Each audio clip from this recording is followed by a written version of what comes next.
Apocalypse, start with a firearm, build a tank in 10 days. Greetings, fellow multiversal adventurers. It's an honor to have you back in this saga that has us all hooked. Official channel statement, this story is 100% epic fiction, so please don't attempt real magic, the results aren't guaranteed and insurance won't cover it. The rights to this masterpiece belong entirely to its brilliant original author, we are just a barge sharing it with you. Do you want to keep being part of this amazing community? Join our ninja army of subscribers on YouTube and give this content a like. And for true fans, our Patreon has exclusive ninjutsu waiting for you. Chapter 176 Still Alive. Quite elastic, Lin Nan curled his lips in frustration, then unsealed the little girl. Opening her eyes, the little girl curiously surveyed her surroundings, particularly the vast starry sky outside the window. While space travel was no longer a challenge for them, this was her first time seeing the real starry sky. So beautiful, the little girl couldn't help but exclaim, her eyes filled with hope. However, when her gaze fell on their planet, she froze. A blood mist enveloped the entire planet like a red veil, but this red veil didn't bring much life to it, instead imbuing it with an eerie, dead silence. But as she watched, the little girl's eyes suddenly gleamed with a strange light. Just as Lin Nan was about to leave, she quickly grabbed him, "Don't go yet. I think I saw Senior Jilian and the others." Jilian. Lin Nan was stunned for a moment, then realized, wasn't Jilian one of those 10 scientists? Wasn't he still dead? Where is he? Lin Nan hurried over to the little girl. Following her gaze, he spotted a craft hiding behind a drifting meteorite, appearing and disappearing. It was the same craft Lin Nan had flown in, so he was certain it was Jilian and his companions. But why is he hiding from us? Lin Nan was puzzled. Just then, the little girl suddenly said, "Maybe he mistook us for the Star Alliance patrol." The little girl's words finally clicked, and Lin Nan finally realized what was happening. He then controlled the Starburst battleship and sent them a contact request. He attached a message, "It's me, Lin Nan, the Apostle of the Gods." Jilian had been hesitant at first, but when he saw the requester was Lin Nan, his emotions were instantly stirred. He accepted the request with trembling hands. Upon seeing each other's faces, they both exclaimed the same words, overcome with excitement, "Great! You're not dead." It turned out that after leaving, Jilian and the others, concerned for Lin Nan's safety, had returned to the teleportation room. There, they had waited for several days, as Lin Nan had instructed. One day, drawn by the sounds of intense fighting outside, they cautiously ventured out to investigate and discovered Lin Nan and his companions. Before they could reach Lin Nan, a massive energy ball suddenly erupted from the mutant lion demon's mouth. This energy ball instantly engulfed Lin Nan and his companions. Following Lin Nan's instructions, they hadn't strayed far, so after seeing Lin Nan annihilated by the energy ball, they quickly fled through the teleportation room. They believed Lin Nan was already dead, and their hearts were filled with heavy grief, even despair. They could only wander the planet, unsure of where to go.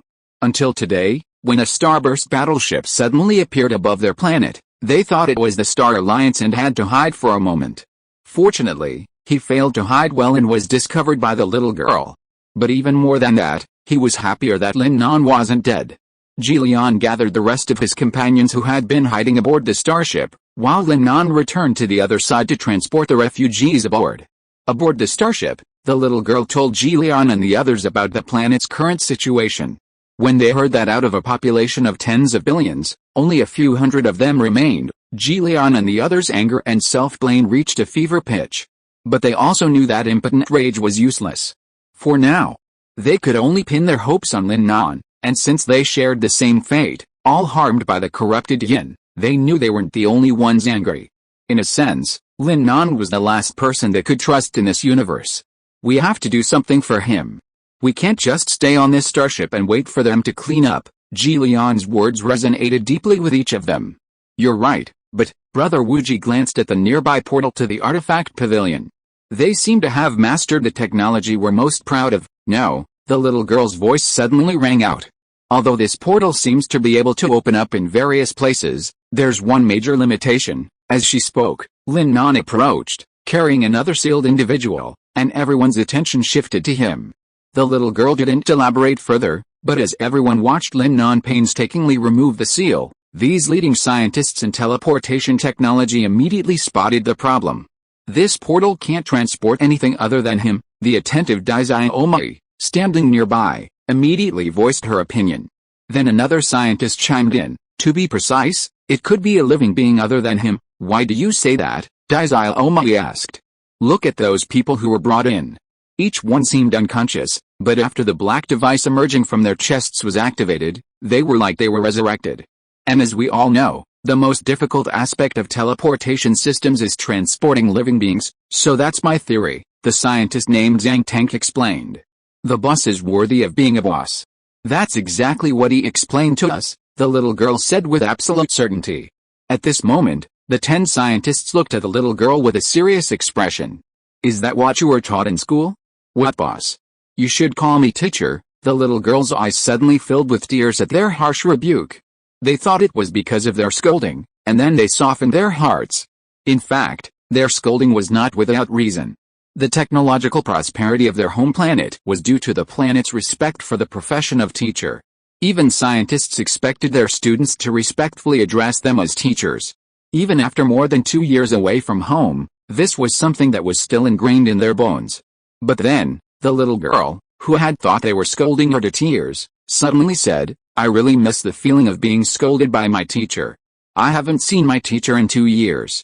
I miss him. The little girl's words moved everyone present deeply. They too had a good teacher.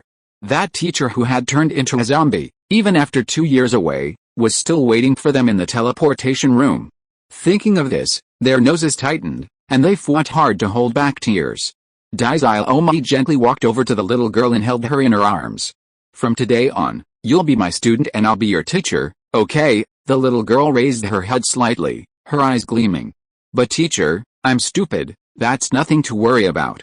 Your teacher Zhang Tank failed every class back then, but now he's become one of the top scientists on our home planet, Daizaiomi soothed.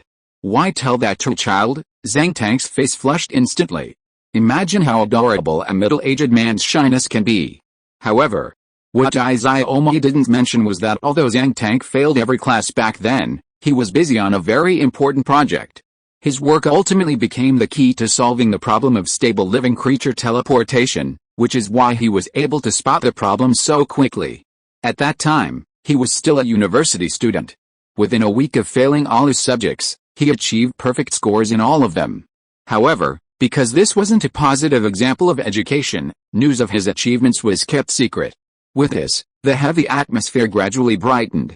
Since Lin Nan's portal isn't perfect, let's try to improve it. Jilian smiled, and they suddenly felt a surge of motivation. This was something they hadn't felt when they were working for the Star Alliance Patrol.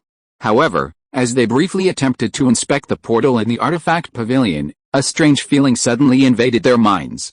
It was an indescribable amalgam of feelings, a mixture of emotions, fragmented images, and even sounds. Improving the portal in the artifact pavilion felt to them like dissecting a mysterious, endless corpse. And as they dissected, a strange melody lingered in their ears. Sadness, fatigue, bitterness, all sorts of negative and pessimistic emotions nearly made them lose control. The mental fortitude of the top scientists was evident. They eventually managed to control themselves, but by then, each of their faces had turned pale, and beads of sweat beaded their foreheads. No, we have to find another way. This portal is a bit strange, Jilian said, shaking his heavy head. Since they couldn't improve the existing one, they had to build a new portal. This method was actually very simple, but it would require a lot of resources. How would these people have them? Then, as if reading their thoughts, the little girl said, Teacher, are you worried about resources? I have them. I have all kinds of resources. She took off the bracelet on her hand. After a quick scan, everyone saw what was inside. It was filled with resources that seemed to stretch as far as the eye could see. Are you bringing in all the resources of the entire planet? Zhang Tank was startled. The little girl was a little shy, but eventually nodded. If Lin Nan were present, she would definitely be more impressed by her resource-storing bracelet, which could hold so much. This is what we were planning to build a shelter for, but we didn't expect them to release electronic bugs to interfere with our portal. At this point, the little girl suddenly thought, oh, there are a lot of electronic bugs on our planet, so it seems we can't build a portal. After hearing her words, the scientists suddenly smiled and said, Don't worry, we have a way to deal with them. Chapter 177 Skynet Project. Zhang Tank pulled a small black cube from his storage bracelet. At first glance, it looked unremarkable, like an ordinary chip, but after he explained it, the little girl was beyond astonished. This small cube was a highly specialized device. Despite its small size, it effectively protected the machine it housed from the electronic bugs. This was precisely what the Star Alliance Patrol had commissioned them to research. Presumably, this was their preparation for deploying the electronic bugs on a larger scale in the future. Lin and his team successfully developed the device, just as the Star Alliance Patrol had hoped. However, before they could submit their findings, they learned that their homeworld had been invaded by the corrupted insects and subsequently fled Star Alliance territory. Naturally, they wouldn't hand over such a powerful device to their enemies. Alright, let's see how it performs in its first real-world application. But first, we need to build the portal. Lin and his team took the various building materials the little girl had brought with her. As they explored the portal field, they were able to create a convenient teleportation device, requiring only the assembly of various materials. However, its functionality was relatively simple. Do you know the specific coordinates of the destination? Lin asked the little girl. After the portal was constructed, the starting and ending coordinates needed to be set. This was crucial for the portal's successful connection. Many cases were caused by not knowing the coordinates of the destination, leading to portal failures. I know. I'll check, the little girl replied. Recording coordinates at all times was a common practice on the planet. He then flipped through his electronic bracelet and quickly found the coordinates of the time they were with Lin Nan. After Lin entered the coordinates, the green portal illuminated, marking the completion of the portal at the starting point. At this moment, Lin Nan once again emerged from the portal in the artifact pavilion, carrying someone. Seeing the portal suddenly appear, Lin Nan froze, clearly confused as to what was happening.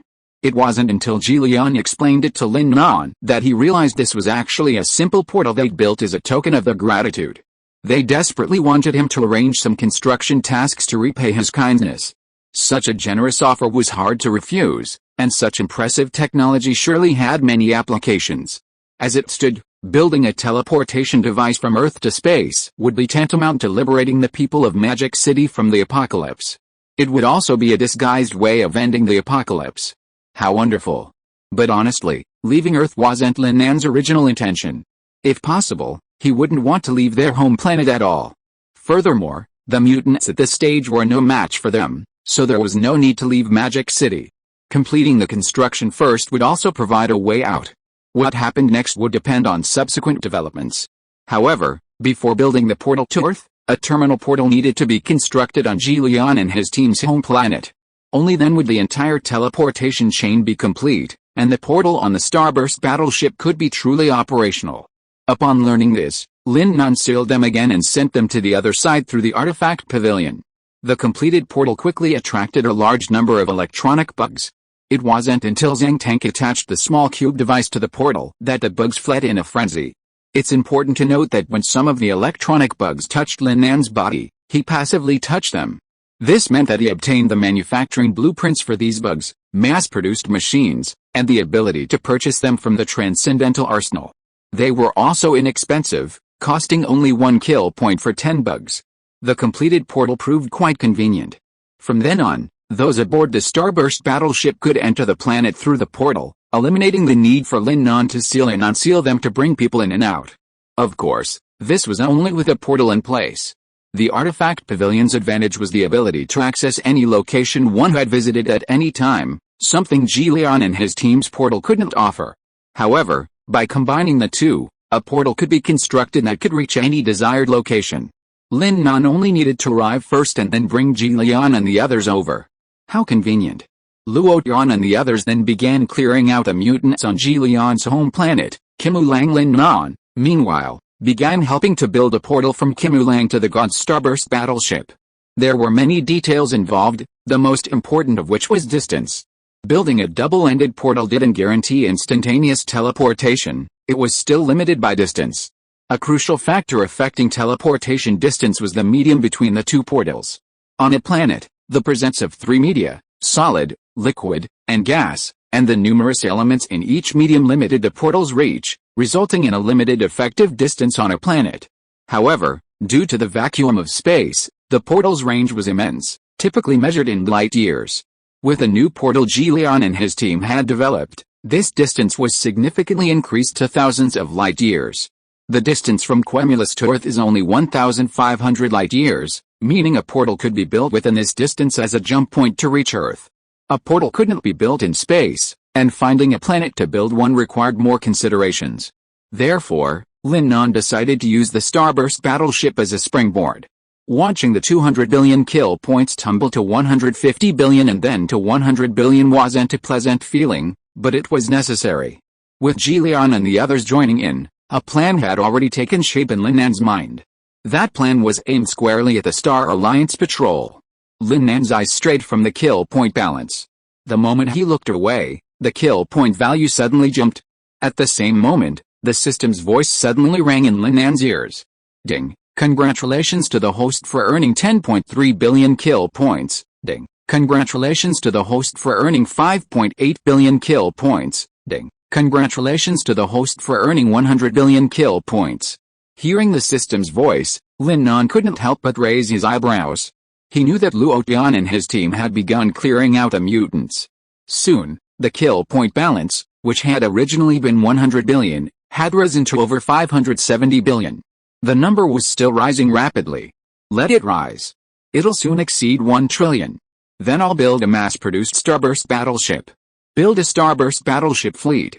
A fierce glint flashed in Lin Nan's eyes, directed at the Star Alliance bullying Earth. The Star Alliance patrols had never imagined that at this very moment, at the edge of the universe, a spark was rapidly growing like a prairie fire. With the jump point completed, the last stop was Earth. This time, the little girl also followed. But when they saw the Magic City's defenses, they were more than just shocked. A massive wall, hundreds of meters long, firmly surrounded the Magic City. Beyond it, a seemingly endless network of tanks stretched beyond the horizon. In the sky, tens of thousands of Zeus aircraft patrolled. They couldn't see the millions of mechas, as they were still mining T-511 elements. However, during Lin Nan's time on Quemulus, the Magic City had produced nearly 1 million more mechas. With the input of Kyoto scientists, the construction of the 7th-tier Wallfall aircraft had also achieved significant progress. It was estimated that mass-produced Wallfall aircraft could be independently produced within 2 weeks. Although Lin Nan could now purchase Wallfall aircraft directly, 10,000 7th-tier aircraft would cost nearly 100 billion kill points. Therefore, it was better to maximize resource utilization when possible.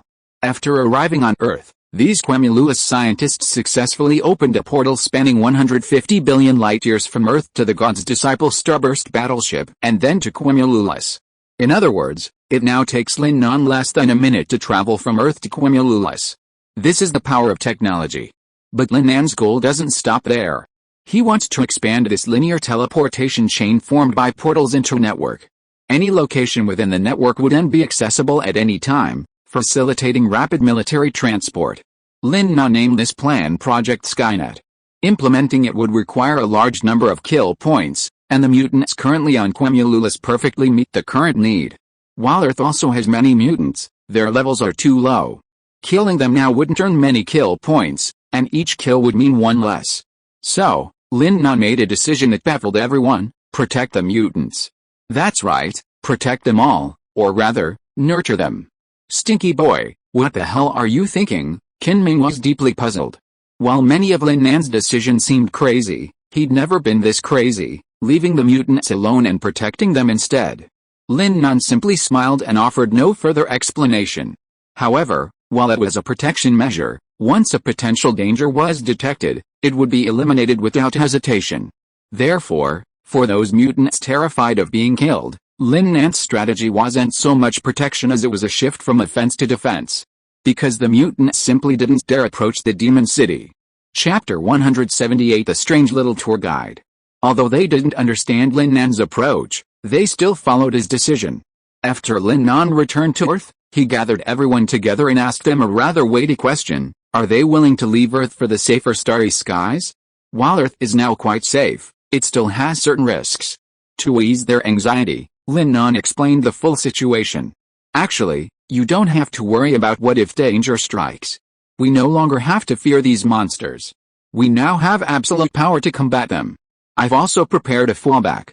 If something uncontrollable emerges, you can simply use the teleportation channel to get into the spacecraft. With this, everyone felt relieved. Although some remained apprehensive, the minority followed the majority's lead. Most people preferred to stay home, and Lin Nan wouldn't create a special passage for those few to leave. Someone then asked, if we're safe now, why continue to build weapons? Lin Nan didn't bother explaining such a naive question and simply replied, because our goal is the stars and the sea. After all this, Qin Ming also brought back a very important piece of news. Something strange was happening in the Demon City, as many people were inexplicably evolving. They'd just recently taken the evolution potion, and within a few days, they were evolving again. More specifically, ever since Lin Nan brought the white orb, a strange energy wave had enveloped the entire Demon City, causing people to involuntarily advance. Currently, the Shinwen Academy, a school for aspirants, has trained over 400,000 4th-level aspirants, including tens of thousands of 5th-level evolvers. Lin Nan was shocked to learn that so many were at the same level as himself, given that this was Earth. However, as more and more people evolved, some problems began to surface, such as a shortage of evolution crystals. This is the 4th round of collective evolution, and most of those mutants are 4th level. We have a sufficient supply of 4th level crystals, but 5th level ones are scarce. Coupled with your protective policies, many 5th level aspirants are unable to advance to 6th level, Qin Ming said with frustration. There's still a level 5 who wants to advance to level 6, Lin Nan was stunned. So, even these civilians in the Magic City could potentially become warriors. Don't worry, I have a way with the evolution crystals. With that, Lin Nan departed for Kimulang Star. A middle-aged man had mentioned an underground laboratory 50 miles northwest of the original refuge, filled with evolution crystals, ranging from level 1 to level 5. He'd even given Lin Nan a key. Lin Nan had just remembered. Back on Kimulang Star, Luo Tian and the others had vanished. Having completely wiped out the mutants in the area, they had to search elsewhere. Following the man's instructions, Lin Nan quickly reached the underground laboratory. The basement was deserted, and inside, Lin Nan saw hundreds of thousands of evolution crystals neatly arranged. There were tens of thousands of level 5 evolution crystals. While it wasn't particularly useful, it could still solve the immediate problem. Before that, he naturally needed to upgrade himself. After reaching level 5, level 6 would be easy, as Kimulang was undergoing its 6th full evolution. Having slain so many level 6s, Lin Nan had also collected hundreds of thousands of level 6 evolution crystals. I previously gained the abilities, AI God, and Mineral Source I, and this time, I'm upgrading twice, which means I'll gain 4 skills, Lin Nan analyzed to himself. But after waiting for a long time, nothing happened. The system seemed to be lost. Lin Nan gently hinted, System, have you forgotten something? For example, a skill. After about 5 seconds of silence, Lin Nan finally heard the system's voice. Skills are currently under development. To expedite development, I'm deducting 100 billion kill points from the host. Lin Nan, what's going on? It's fine you're not giving me skills, but you're deducting my kill points too. System, please be kind. Lin Nan felt like crying. Is it because I leveled up too quickly? Didn't you prepare the skills? Lin Nan was stunned. He'd never seen a system like this before. How could it be so different from the novels? Lin Nan was deeply frustrated, even speechless. That was 100 billion kill points. Do you know how many mutant monsters I'd have to kill to get that? Once the skill is successfully developed, it will be returned to the host tenfold. The system, seemingly overcome with frustration, finally added. Okay, system. Lin Nan immediately put away his mournful expression, instantly becoming obedient. Not only that, he countered, System, is 100 billion enough? If not, I still have plenty. Don't worry about me running out. Iron kill points easily. Faced with Lin Nan's brazenness, the system simply remained silent. Seeing the system remain silent, Lin Nan inquired, what kind of skill is it that requires system development? Shouldn't it just appear instantly? After all, you're the system, reporting to the host. These skills involve too many complexities, and the system needs improvement to prevent them from causing fatal damage. Also, the previously promised summoning skill will soon be available, so stay tuned. The system's words, whether they should be addressed or not, contained a surprising amount of information. What skill, if misused, could lead to fatal consequences? Could it be the kind of skill that could make the Star Alliance leader's woman fall in love with me? And that summoning skill, if the system hadn't reminded him, Lin Nan would have forgotten about it. Never mind, just waiting for the level to rise. Furthermore, Lin Nan chose to trust the system, confident that it would surely give him a big surprise. Lin Nan's upgrade cost him only a few level 5 evolution crystals, and bringing the remaining to the Magic City would solve his immediate problem. However, this wasn't a solution. Clever Lin Nan came up with a new idea: continue searching for planets infested by the corrupted insect. Lin Nan knew there were no shortage of planets like this, but before that, he needed to relocate all the god's followers to the new Starburst battleship. The apostle has returned. The captain saluted Lin Nan respectfully, and the others followed suit. Lin Nan nodded and gathered everyone, except Athena. Everyone was confused, wondering what the apostle was up to. Forgive me for my inability to gather the resources needed to repair the Starburst battleship, Lin Nan addressed the group bluntly. They were stunned for a moment, then shook their heads and sighed softly. This isn't the apostle's fault, it's the will of heaven. Yes, we're simply those abandoned by the gods. Everyone hung their heads, and the atmosphere was momentarily subdued. But then, Lin Nan, who had been looking somewhat self-blaming, suddenly burst into laughter. Everyone stared at him in bewilderment, until they followed his finger and their expressions suddenly brightened. They saw another Starburst battleship right next to theirs. Could it be? The Star Alliance patrols are chasing us. Not so soon, it's over. Lady Athena is recovering, and the apostle is stunned. Who should we turn to? The captain said worriedly. But just as he finished his words, a slap landed in his face. You're the one who's stunned. Lin Nan clapped him on the shoulder, then added, that's ours. Tell our crew members to move there. Hearing Lin Nan's words, everyone was stunned and speechless for a moment. Until they saw that the Starburst battleship on the other side was not hostile and even had its landing bay open, ready to welcome them. This meant that this giant before them was indeed Lin Nan's. He hadn't lied. What are you still standing there for? Get moving. At Lin Nan's urging, they finally realized what was happening, and naturally, they were all excited. Of course, their hearts were filled with even greater admiration for Lin Nan. I never thought some people would claim they didn't have the resources to repair it, but secretly get a brand new one of the same model. Upon hearing this, Lin Nan scoffed and said, who are you talking about? The man, also afraid of Lin Nan, replied with a smile, of course, we're talking about our lovely apostle. Then, he quickly went to pack up. Lin Nan smiled helplessly. Just then, the tour guide, Athena's sister, approached him. She looked bewildered and said, well, apostle, we've all moved out. What will happen to my sister? She's still in her room recovering. Lin Nan knew the girl was worried that Lin Nan would abandon her sister. Don't worry, I'll go check on your sister. If it's not convenient for her to leave, I'll send someone to watch over her. And you don't have to worry about me abandoning her. I know she's your faith. The little tour guide nodded slightly, then said shyly, then I'll leave my sister to you. I'll go pack my things first. After saying that, she turned around and left. However, what no one knew was that when Lin Nan said that Athena was their faith, another thought popped up in the little tour guide's mind, which was, you are also our faith? The little tour guide stopped and turned to glance at Lin Nan's back.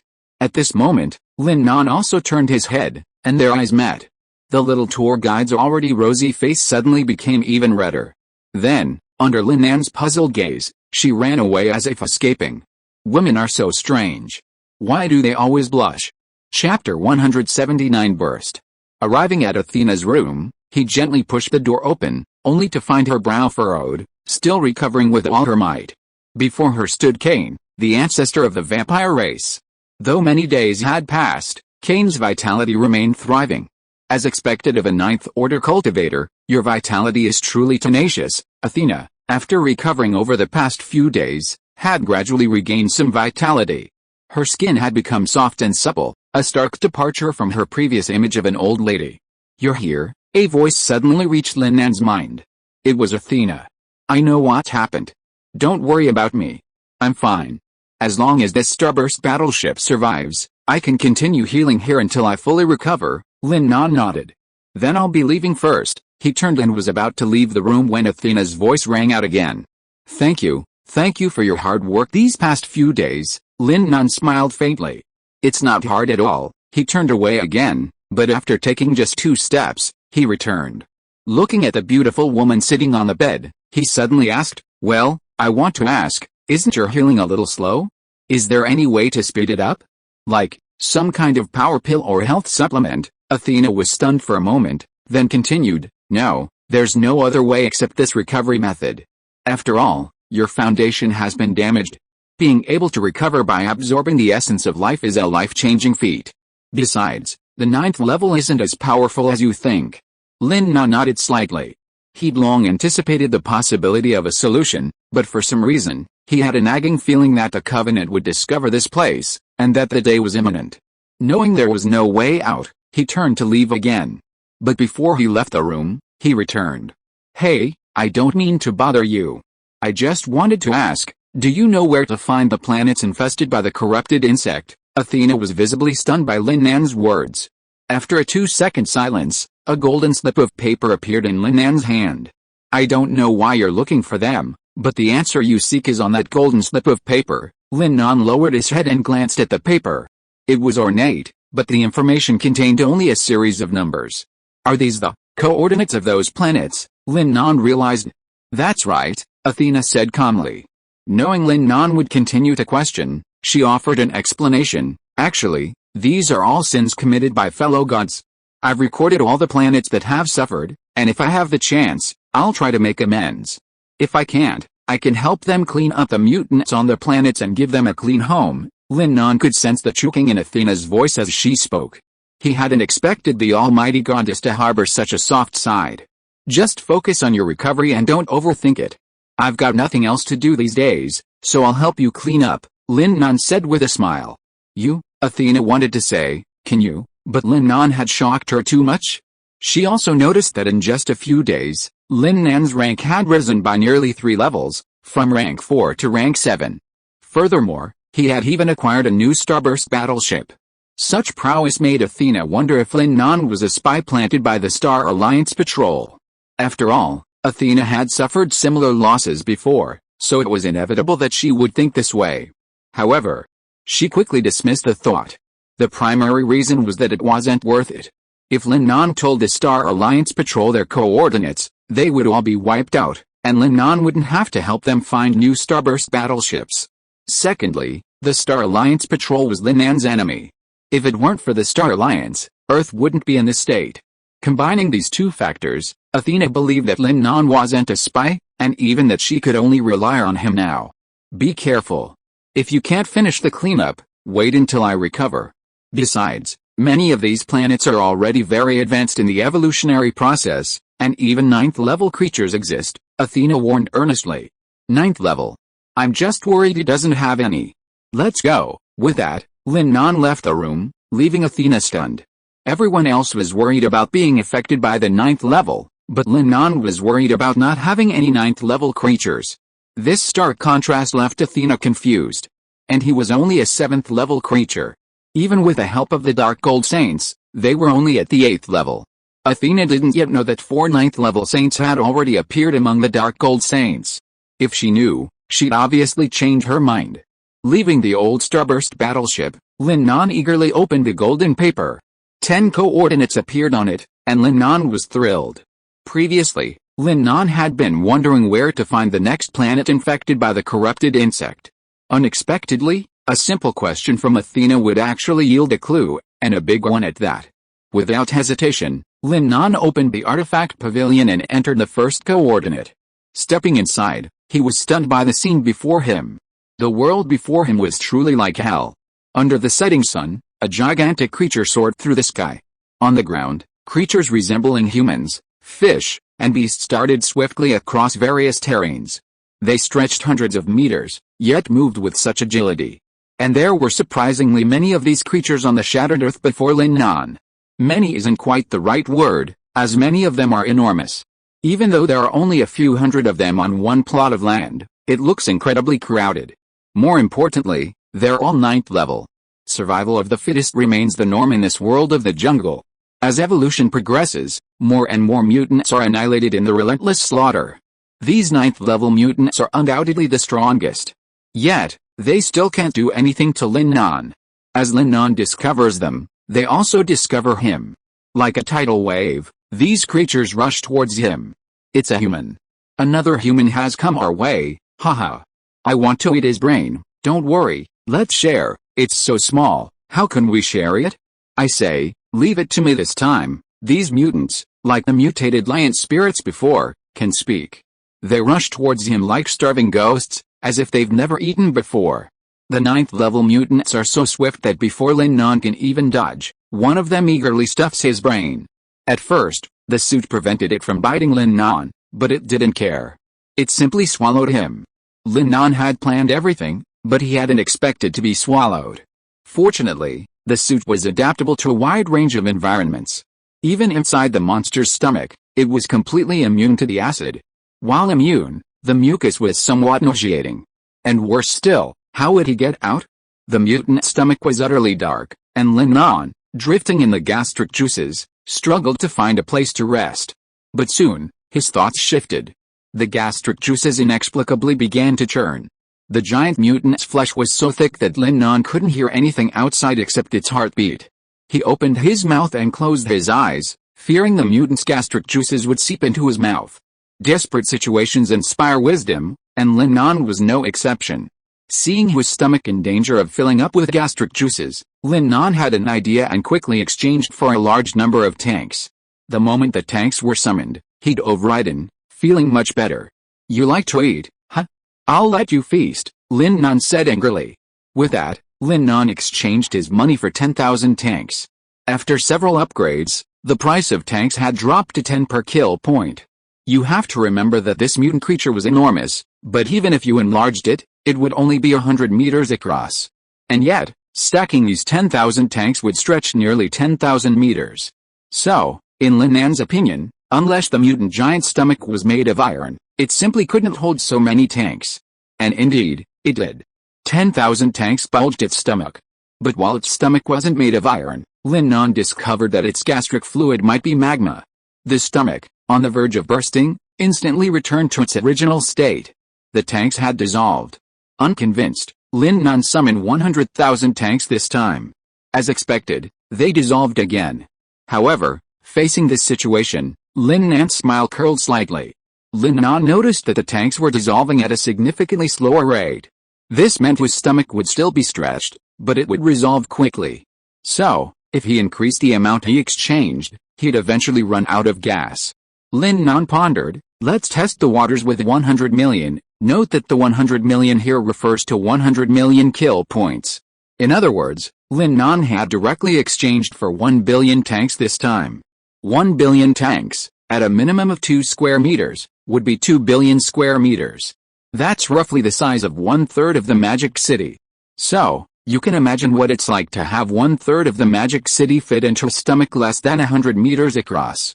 Not surprisingly, the 9th Order mutant was instantly ruptured. Chapter 180, Arms Dealer Marshal Su. Humans seem to be highly sought after in the mutant world. The mutant who had successfully snatched Lin Nan excitedly fled from the others. However, before he could savor the delicious taste of human flesh, his body was instantly blasted apart by countless tanks. The mutant still chasing him stared in shock at the scene unfolding before their eyes, seeing countless tanks suddenly appear. Lin Nan, atop the pile of tanks, grinned at them. He had just managed to, literally starve a 9th level mutant to death with his own strength. With this operation, Lin Nan successfully obtained a 9th level evolution crystal and 1 billion kill points. Come on, anyone else want to eat me? No need to do anything, I'll jump in. The 9th level mutants looked at Lin Nan as if he were a monster. Who is the monster here? A 9th level mutant rat suddenly said. Who the hell are you, and what are you doing here? Another giant mutant tiger asked Lin Nan with a cold stare. Nothing, I just wanted to kill your people, Lin Nan said this calmly, but coming from a 7th level being, it was somewhat amusing. This is hilarious. I don't know what shady tricks you used to trick and kill one of our weakest guys, and that's what makes you so cocky. You must have never died before, that's right, it's ridiculous. I bet you'll come into my mouth and see if my fangs don't tear you apart, the mutant rat demon said again. You said it, don't regret it, open your mouth, Lin Nan pointed at the rat demon. The latter didn't flinch and simply opened his mouth. A fishy stench immediately wafted out, and Lin Nan shook his head, convinced he was giving in. Forget it, you have bad breath, the mutant rat demon, seeing that Lin Nan had tricked him, was furious and stormed off. Lin Nan didn't give him a chance, teleporting directly to the portal to the artifact pavilion. Lin Nan wasn't afraid of them, but rather felt there was no need to get entangled with them. There were still 9 coordinates left to explore, and Lin Nan decided to put them aside for now, waiting until he had thoroughly cleaned up Kimulang before making a more thorough plan. There was still a question: should he build the Starburst battleship first, or the mass-produced Starburst battleship? Indeed, after the one-sided slaughter by the Dark Gold Saints, Lin Nan's kill points had reached a staggering 1 trillion. A mass-produced Starburst battleship would require 500 billion kill points, leaving him with 500 billion to work with. However, building the Starburst battleship required a considerable amount of resources, and gathering them would be a daunting task. Without the resources, the 500 billion kill points would undoubtedly be wasted. However, with the help of the mineral source I, these issues seemed less of a problem. Ultimately, Lin Nan decided to gather all the resources before exchanging them for a mass-produced Starburst battleship. With the help of the mineral source I, Lin Nan arrived at another planet. This planet is a mining planet, rich in a crucial resource, element K121. Like element T511, it's crucial for building Starburst warships. Unfortunately, upon arriving, Lin Nan was surrounded by hundreds of Covenant patrols, armed with live ammunition. This planet certainly provides a wealth of K121, but what Lin Nan didn't know was that it was guarded by Covenant patrols. This made sense, given the precious resources, and their occupation made sense. However, this completely bewildered Lin Nan. As if prepared, the enemy instantly restrained him with a single beam. Something resembling handcuffs appeared in Lin Nan's hands, firmly restraining him. As the handcuffs touched Lin Nan's body, he obtained the blueprints for their manufacture. Wow! They're actually low-grade Starburst handcuffs, worth 10 billion kill points. Furthermore, they could even restrain evolvers below the 9th level. This thing is truly powerful. The Star Alliance is truly willing to invest heavily to protect these resources. It makes sense, after all, these are crucial resources for building strategic weapons like the Starburst battleship. Lin Nan, wearing his combat uniform, wasn't afraid of them despite being restrained. Tell me, where are you from?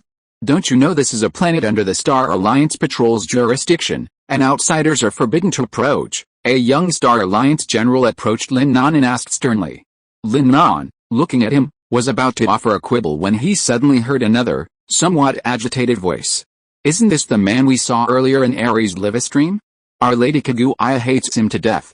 And isn't he one of the god's followers, Athena? As soon as this person spoke, many people responded. Yes, that's him. I've seen him before. Upon hearing that Lin Nan was a member of the god's followers, the young general raised his eyebrows slightly, and the corners of his mouth involuntarily curled up.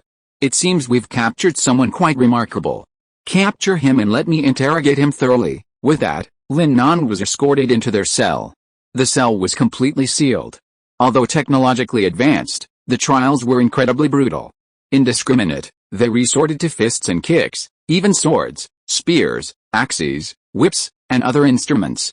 The prisoners outside screamed in agony from the beatings, and those inside felt uneasy, feeling uneasy. Yet, they remained calm. A middle-aged man, holding something resembling a cigar, appeared. Although his hands were cuffed, he still flicked the ash at Lin Nan in a dashing manner. Lin Nan frowned. Can't you see there's someone sitting next to you? Eyes are a valuable asset. If you don't want them, I'll give them to someone who does. The man, hearing Lin Nan's threat, didn't get angry. He simply smiled and apologized. Everyone felt a chill when they saw him smile, and the look he gave Lin Nan contained a hint of pity. How could this kid be so clueless? He didn't even consider that anyone smoking in a cell like this could be anything but an ordinary person. Pathetic. He actually dared to offend Marshal Su. Tisk, tisk, he's probably in trouble. That's right. Arms Lord Marshal Su isn't someone anyone can mess with. Don't think he's in here with us, it's just a show. He'll be released in a couple of days. Their voices weren't loud, but Lin Nan heard them all. Marshal Su? Arms Lord? How interesting. Even so, Lin Nan remained disdainful. If he dared drop cigarette ash on him again, Lin Nan promised to smash him in the head with a skull-opening club. Crack, the cell door opened, and the young general approached. Lin Nan watched him approach, flexing his wrist as he did so, indicating he was about to land a punch. Lin Nan looked up at him, unresponsive. This further fueled the young general's rage. He nodded slightly to Marshal Su and then waved to the accompanying guards. The two guards gave their orders and led Lin Nan directly to the outer courtroom. Everyone in the cell turned their attention to Lin Nan. This guy's turned so soon. What crime has he committed? I don't know, but he looks so familiar. Oh my god, isn't that Athena's apostle? I saw him on Ares' live stream before, no wonder he's being tried so early. Compared to him, the rest of us are nothing. Yeah, I heard Kinzon loves torment those who follow the gods. Tisk tisk, this is going to be a good show? Hearing their words, Marshal Su kept glancing at Lin Nan. The young general, Kinzon, and Lin Nan had already entered the courtroom. Because the walls of the courtroom were transparent, the actions within were clearly visible to the outside world. Of course, this was also done to deter the prisoners. After all, anyone who saw the scene of being beaten would inevitably feel terrified. Kinzon was a typical smiling tiger. Although Lin Nan looked well-intentioned, he was secretly plotting how to punish him. Now that the Star Alliance patrol and the gods had completely broken off relations, Lin Nan was an enemy in his eyes, and he would naturally not be soft-hearted towards his enemies. And the same was true for Lin Nan. Tell me, what is your purpose for coming here? If you don't, I will be beaten to death for espionage. Beaten to death? Lin Nan said disdainfully, no need, I just came to inquire about the situation on your planet. After all, I should be considered a spy. In fact, Lin Nan was speaking sincerely. He just wanted to see the situation on this planet. Otherwise, as long as he wanted to leave, no one could stop him, at least not now. Oh, Kinzon sat down across from Lin Nan, clearly not expecting Lin Nan to come clean. You're quite honest, Kinzon smiled again. But, have the gods truly declined? They actually sent a 7th-rank stratum to gather military intelligence, and to a planet classified as S-class. Lin Nan remained silent, only smiling faintly. Do you think I can't do anything to you if you keep quiet? You know, I have 1,000 ways to deal with a 7th-rank stratum like you. Kinzon's voice suddenly took on a sinister tone. The prisoners nearby knew he was about to unleash his power. He's still too young after all. He's too tough, he won't live long. Marshal Su sighed softly, clearly believing Lin Nan's actions were too forceful. What he didn't know was that from the very beginning, Lin Nan had been forging ahead with his own strength, and he was still surviving just fine. Therefore, facing Kinzon's provocation, Lin Nan did not back down, but directly retorted, you have 10,000 ways to deal with me, but to deal with you, I have 10,000 nuclear bombs. After that, a light suddenly flashed in front of Kinzon. Chapter 181 500 billion star coins. Everyone wore horrified expressions. Inside the transparent courtroom, a massive nuclear bomb lay silently on the floor. They were all bewildered, especially Kinzon. After all, being handcuffed like this meant he couldn't use his powers. But Lin Nan's was a system, so it wasn't a standard power. Even more baffling was the fact that no one knew what this sudden, massive object was. Kinzon, after all, was a Star Alliance patrol commander. Though shocked, he quickly recovered, a flicker of disdain flashing in his eyes. So? This is the nuclear bomb you're talking about? Can I say you're just being mysterious? Clearly, Kinzon and his companions had never seen a nuclear bomb, and naturally, no idea of its power. Lin Nan smiled faintly, his eyes gradually narrowing. And then, just a dozen seconds after Kinzon rebuked Lin Nan's mystification, another flash of light appeared. Everyone ignored it completely, until they felt a wave of heat, and suddenly realized something was amiss. Then, the feeling was instantly magnified 100 million times. The surrounding guards were completely annihilated by the heat wave, especially the prisoners. They had initially assumed Lin Nan was just another prisoner like them, but then they realized how blind they had been. How could an ordinary prisoner easily possess such a massive weapon?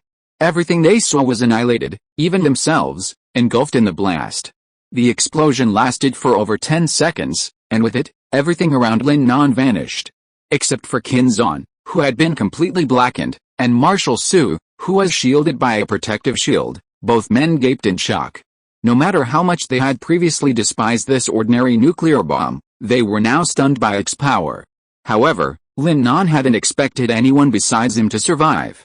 Kinzon, as a young general of the Star Alliance patrol, had reached the early 8th level. For a nuclear bomb with the explosive power of a peak 7th level, His ability to withstand it wasn't particularly surprising. Marshal Su, on the other hand, was only level 6.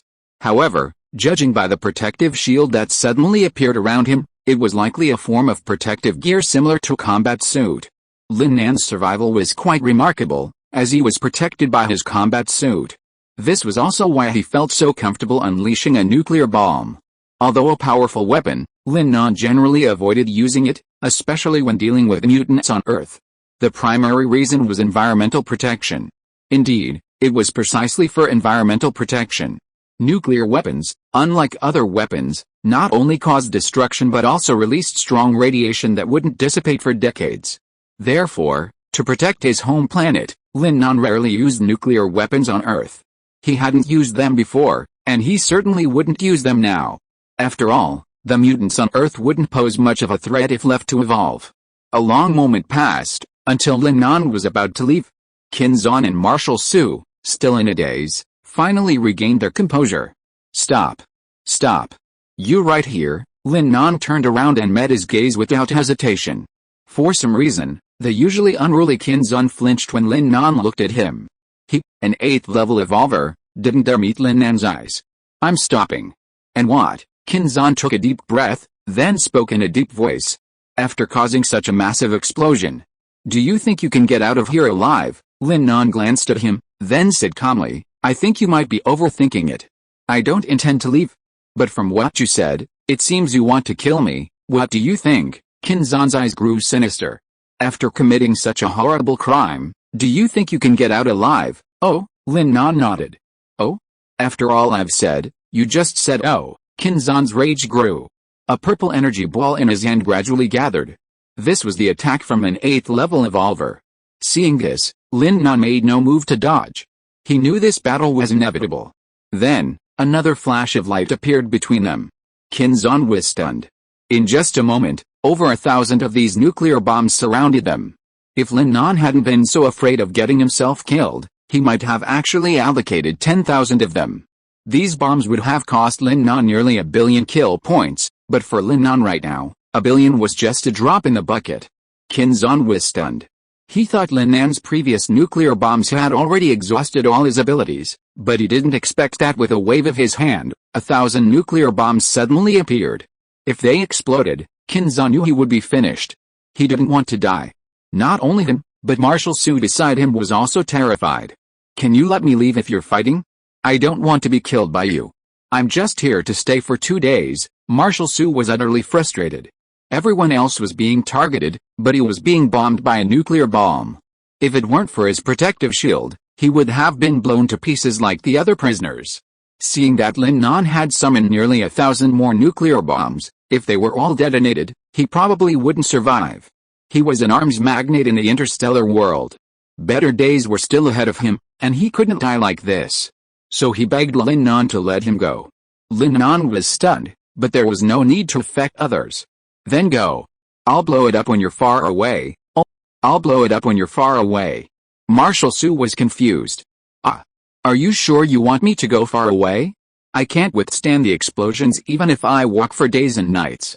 And if I leave now, the Star Alliance will definitely treat me as a fugitive and punish me as a fugitive, which is a capital crime. Lin Nan was stunned, and Qin Zhan didn't want to fight anymore, so he quickly agreed. He's right, and, as long as you don't act rashly, I'll let you go. This was clearly a sign of cowardice.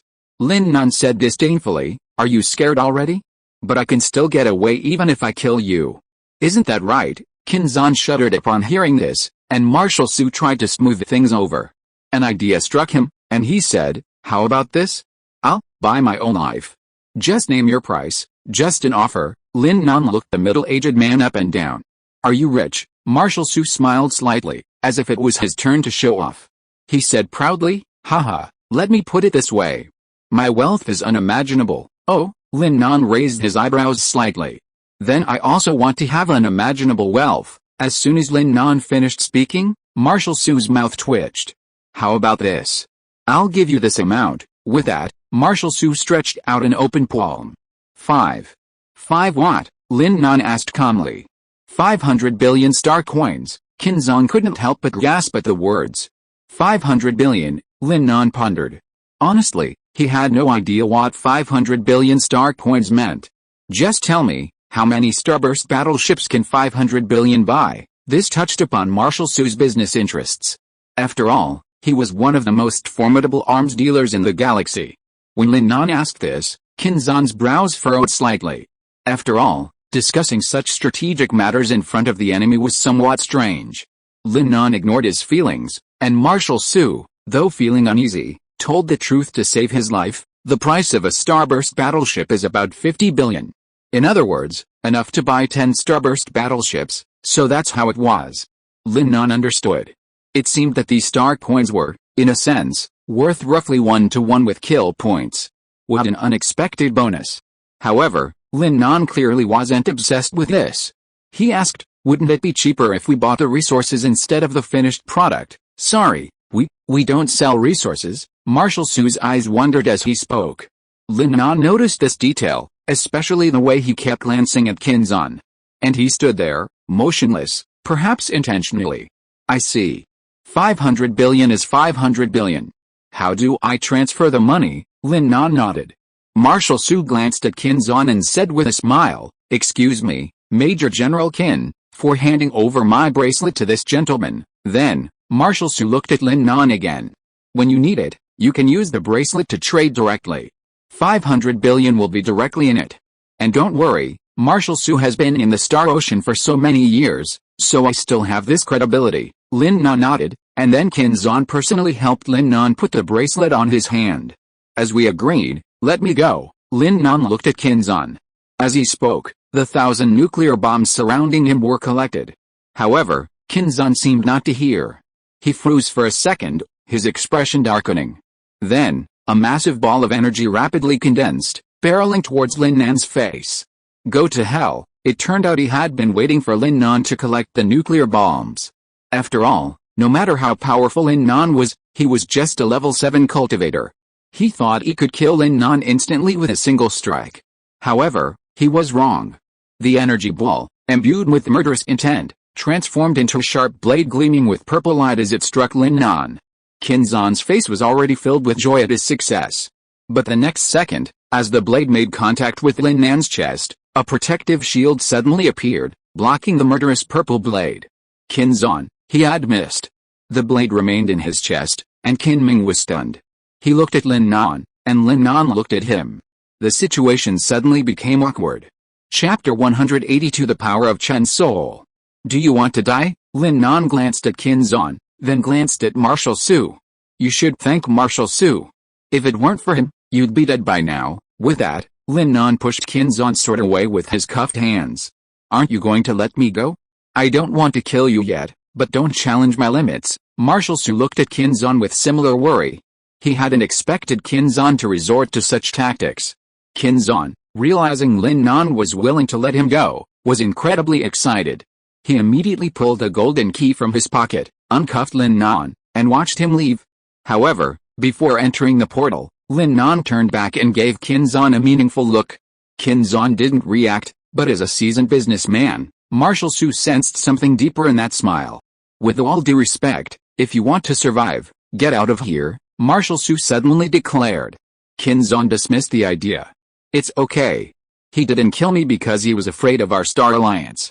I'm a coward, and so is he. Marshal Su ignored him, as he didn't like talking to the dead. Just as Qin Zan turned to leave, a sound of click echoed from behind him. Lin Nan had returned, carrying a man reeking of death on his shoulders. Behind the man, a massive blade wrapped in white bandages, it was undoubtedly Chen Hun. Just then, Lin Nan had summoned the Dark Gold Saints through the portal. Marshal Su was stunned. He hadn't expected revenge to come so quickly. Why are you back again? I said I'd let you go, but that doesn't mean you can just come whenever you want, Qin Zan suddenly shouted. Lin Nan ignored him, intent on removing the seal from Chen Hun. Qin Zan, seeing Lin Nan ignore him, felt a surge of rage. Although he couldn't harm Lin Nan, he felt his dignity being trampled upon by her, and he seemed to have forgotten the fact that he had just attacked her. I'm talking to you, Qin Zan shouted even louder, as he suddenly realized that his reinforcements had arrived, especially one, a starburst battleship. Instantly, Qin Zan felt emboldened. But even so, Lin Nan ignored him, continuing to remove the seal. Finally, Kinzon noticed something strange. The man, shrouded in lifeless energy, was beginning to radiate vitality. And he knew him. Yes, Kinzon knew Chen Hun. After all, he was a well-known figure, and few people would be unfamiliar with him. Kinzon suspected that this was a strange method of temporarily sealing someone. In other words, Lin Nan was removing the seal from Chen Hun. Although he didn't know why, even if it was removed, it would only result in an additional 8th level. However, the next moment, he changed his mind. As the seal on Chen Hun was lifted, a surge of vitality suddenly emerged. This is 9th level. Kinzon and Marshal Su froze in their tracks. 9th level. Chen Hun. Kinzon hadn't expected Chen Hun to actually reach the 9th level. Now, the so-called Starburst battleship seemed like nothing he could rely on. He'd die. Kinzon panicked. Run.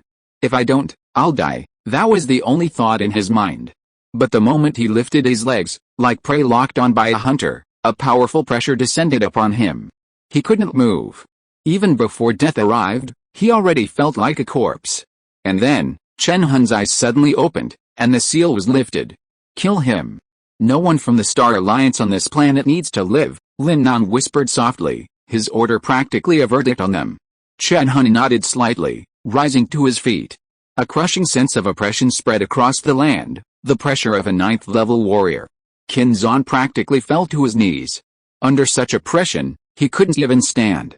Chen Hun glanced at him, his hand gently resting on the giant sword behind him. Kinzon saw him tighten his grip on the hilt, knowing his end was near, yet he had no recourse. Chen Hun gently pulled the hilt upwards, barely even seeing the blade unsheathed. Kinzon, standing before him, suddenly shuddered, his body neatly sliced open, instantly dead. Then, Chen Hun silently charged into the approaching guards. It all happened so quickly that even Lin Nan didn't see Chen Hun's blade strike, let alone Marshal Su. Marshal Su was relieved to see Chen Hun leave. He'd feared Lin Nan would kill him too. Boss Su, let's sit down and discuss business. With that, several battle matches emerged from the portal. Some carried tables, some chairs, and one was specifically responsible for serving tea. Sitting down, the two watched the frenzied Chen Hun across from them while leisurely sipping their earthbound tea. To be precise, only Lin Nan seemed relaxed, Marshal Su remained somewhat reserved. For some reason, this veteran of the galaxy, this arms magnate with trillions of dollars in assets at his disposal, seemed a bit intimidated in Lin Nan's presence. Don't be nervous, Boss Su. I'm here to trade. Don't be afraid of what I might do to you. Right now, you're very important to me. Otherwise, I wouldn't have let that dead man go when he attacked me. Isn't that right, Boss Su? Lin Nan offered Marshal Su a refill of tea. Boss Su suddenly felt flattered. Yes, you're right. I wonder what kind of deal you'd like to discuss? Is it resources? Marshal Su suddenly remembered that Lin Nan had asked him that question before. Lin Nan smiled faintly. You're right. I know you were embarrassed to speak up because of that guy back then. Now that he's dead, I think we can have a frank discussion. Marshal Su took a sip of his tea, a flicker of surprise in his eyes. The same tea, the second cup, was so different from the first. However, responding to Lin Nan's question was the most important thing right now. Marshal Su gently put the tea down and said with a smile, Your Excellency is right. The resources needed to build this Starburst battleship are all strategic and controlled. I can sell you the Starburst battleship, but if you want the resources, the situation back then was difficult to say. And, to be honest, I was arrested for reselling those resources.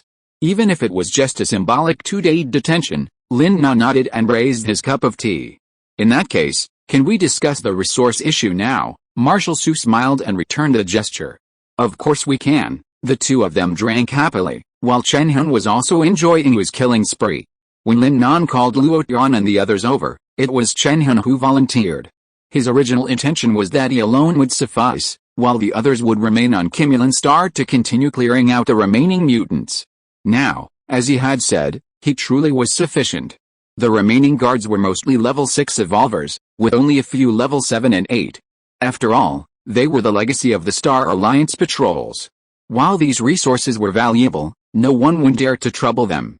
Those who once guarded against the followers of the gods no longer had to defend against them. Suggesting, to some extent, that the Star Alliance had slacked off in their defenses. Even so, The Alliance still stationed a starburst battleship to guard the area. However, it proved useless. Despite being a starburst battleship, Chen Hun summoned a massive black shadow. Indeed, since advancing to the 9th level, Chen Hun had been able to control his raging power for a short period of time. When the shadow swung its equally massive phantom blade, the starburst battleship, which had withstood the blow, was instantly cut in two. Then, a violent explosion erupted. The blast, like fireworks, didn't affect the two men discussing business. 10 billion, Boss Su? If possible, I'd like to enter into a long-term partnership with you, Lin Nan said with a smile. Just now, the two had discussed the resources needed to build a starburst battleship. The finished product, priced at 50 billion, only required 12 billion in raw materials. Lin Nan wanted to continue the discussion. After all, business was a matter of give and take. Look at this starburst battleship. They say it's powerful, and it is indeed. After all, it's equivalent to 9th tier being. But if you say it's not powerful, it's just a single blow against me, Master Chen Hun. Marshal Su was clearly astonished by Chen Hun's astonishing strength. After all, it was a starburst battleship. In other words, Chen Hun had just dispatched a 9th tier being with a single blow. The sheer magnitude of this was self-evident. Okay, deal. Consider it a friendship. But, Marshal Su hesitated. Lin Nan could see what he wanted to say. Just say it. Marshal Su nodded, then took a sip of tea and said, I also know that you are a member of the God sect. Although arms sales are not illegal, now is a sensitive time after all. What's more, I am buying strategic resources, which is illegal, so I can't guarantee the delivery date. No need. Lin Nan waved his hand. Send me the coordinates of your planet and I will pick it up in person. Oh, that won't do. Marshal Su shook his head. I have an informant from the Star Alliance. Otherwise I wouldn't be betrayed and arrested by the Star Alliance. Lin Nan thought for a while and said, then tell me the coordinates of a place, and I will open a portal there. When the time comes, you can send it to me directly through the portal. Marshal Su became interested when he heard about the portal. Can we really open a portal as long as we have the coordinates? If you are listening to this novel on a channel other than Fanfic World, it means it was downloaded and re-uploaded without effort. We warmly invite you to visit our channel, Fanfic World. There you will find the original version of this story and many other novels of various genres. We look forward to seeing you dive into a world of incredible novels. Chapter 183, Momentary Galaxy. Of course, just like now. I just wanted to come here, didn't I? Lin Nan smiled faintly, took another sip of tea, and said calmly, so, if you find it inconvenient, just give me the coordinates and I'll pick up the goods myself. Okay, if it's convenient, send me off now. Marshal Su downed his tea in one gulp and said. What? Not staying here anymore? Lin Nan asked. Damn it. This planet is about to be destroyed by Boss Chen Hun. It's not right for me to stay here. The Star Alliance won't let me die over such a thing. Besides, it depends on how urgent you are. If you go back now, I'll have all the resources you need in about a week. Just wait for me at these coordinates. Marshal Su took out another ring and pressed it a few times. 2 sets of coordinates were entered into Lin Nan's wristband. One set was the location of Marshal Su's home, and the other was the location where Lin Nan was supposed to pick up the goods. Lin Nan looked at the coordinates and nodded slightly. He then had Marshal Su follow his instructions, complete the seal, and quickly sent him back. Lin Nan thought that was the end of it, but just as he was leaving, Marshal Su suddenly stopped him. Wow, this guy actually likes earth tea. Why didn't you tell me you liked it earlier? Lin Nan smiled, then tossed him 2 large bags of tea, Tongguanyin and Yanang Maojin. Marshal Su looked at the 2 bags with indescribable joy. While the tea had a knockoff quality, Lin Nan had tasted it before and it tasted quite good, only slightly off the authentic tea. Right, seeing Lin Nan turn around, Marshal Su suddenly pulled out a collar-like object from his personal storage compartment. It was exactly the same as the one he wore around his neck. Lin Nan was stunned. What does this mean? Is it for me? Marshal Su smiled. Thank you for your kindness. This is just a small gift. After the system's introduction, Lin Nan was shocked to discover that this was actually a protective device capable of withstanding damage below the 9th level. If it weren't for the combat uniform, this thing would be quite nice. Thank you. Lin Nan didn't hesitate, and took it with a bow. Wait a moment. Seeing that Marshal Su was about to leave, Lin Nan hurriedly stopped him. Lin Nan returned to the portal and soon emerged clutching a small can of authentic Zhejiang Maojian tea. Those teas are a bit astringent, try this. It's not the best tea we have, but it's top-notch. Lin Nan was about to leave when suddenly, Marshal Su's voice echoed from behind him. Wait a moment, too. Marshal Su pulled a brand new protective device from his bracelet and shoved it into Lin Nan's hand with a grin. I replaced that one just now. It's fine, but it's not as good as a new one. Don't be shy. I see you're not older than me, so I'm assuming you can call me brother. You can take this back for your sister-in-law. Looking at the brand new protective device in his hand, Lin Nan was stunned for a moment. He thought to himself, this one isn't enough for your sister-in-law. We need at least 1, 2, 3, 4, 5, 6, 7, or 8 more. Who knows, we'll probably need a few more later. However, Lin Nan didn't dare to say it out loud. After both of them thanked him, Lin Nan left. Marshal Su gazed at Lin Nan's back, his lips curling up unconsciously. What an interesting man. Clearly, Marshal Su wasn't bothered by Lin Nan's use of his life-saving money to purchase his resources. Instead, he found him quite amusing. Returning to the Covenant's planet, it was a shambles, a mess of artillery fire and corpses. The Covenant patrol had all perished. Fortunately, the mine and its mining equipment were intact. Lin Nan returned to the Magic City and summoned nearly 100,000 combat mechas. Lin Nan's orders were to transport as much mined resources back to the Magic City as possible.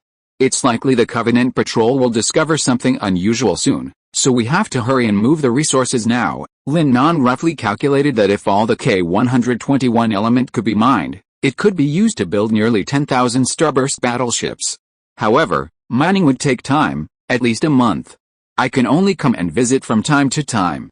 If you dare come, I'll fight you. If you're scared, this planet will belong to me, Lin Nan said calmly. Simply intimidating the Star Alliance patrol was no easy task. Let's go, let's leave first. If anything goes wrong here, the battle mech will report it, Lin Nan said, looking at Chen Hun. Chen Hun nodded silently, and was then taken to Kimulan Star by Lin Nan again. My dears, did you miss me? Lin Nan returned home. The beautiful ladies dropped their work and swarmed around him. Their eyes were filled with resentment, like the women in the Deep Palace. Brother Nan, how long can you stay home this time?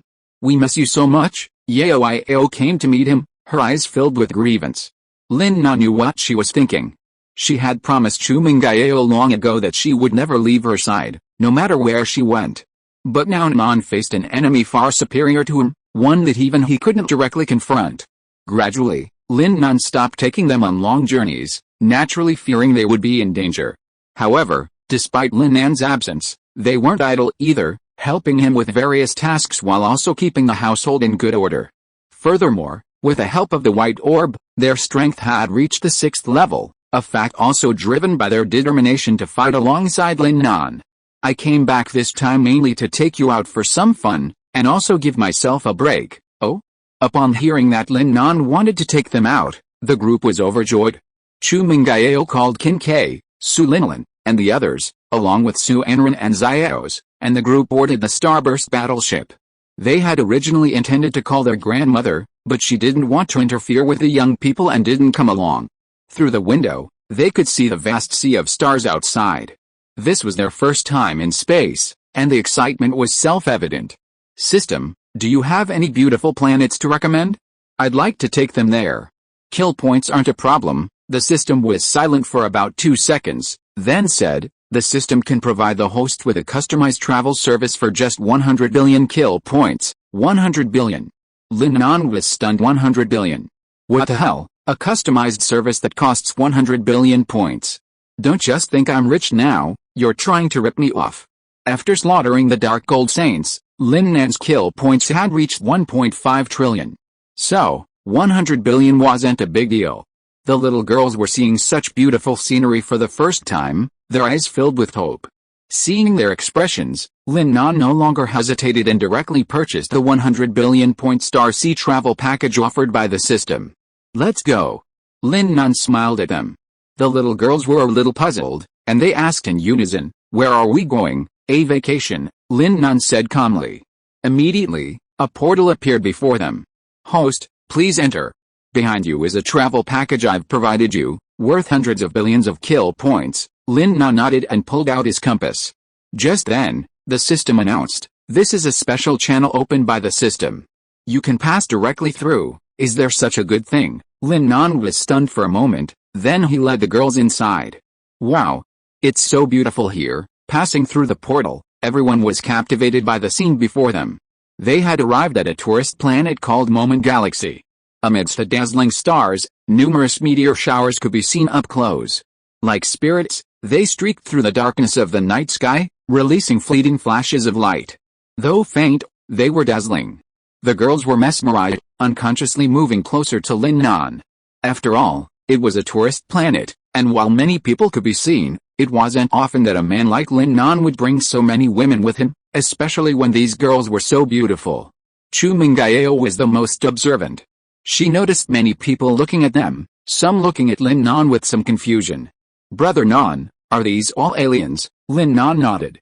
"Yes, they look similar to us, but they're all aliens." His words immediately piqued the interest of the others, and their gazes shifted with interest. Someone in the crowd also noticed them. A rather shabby-looking man stared at Xiao's, his eyes fixed on her. He clearly liked girls like her, and then he looked at Lin Nan with a hint of disdain. However, he didn't do anything out of the ordinary. Instead, he shouted a few times into his communication device, and a projection of a middle-aged man suddenly appeared before him. The wretched man whispered to the middle-aged man, "Boss Yu, I'm in the Moment Galaxy. Come find me quickly. I found a lot of top-notch girls. Come quickly." The man called Boss Yu snorted disdainfully. "Stop it. I can't believe your judgment. The one you introduced to me before wasn't very good-looking, and he was a jerk. I haven't even settled the score with you yet." Seeing that Boss Yu didn't believe him, the wretched man didn't say much.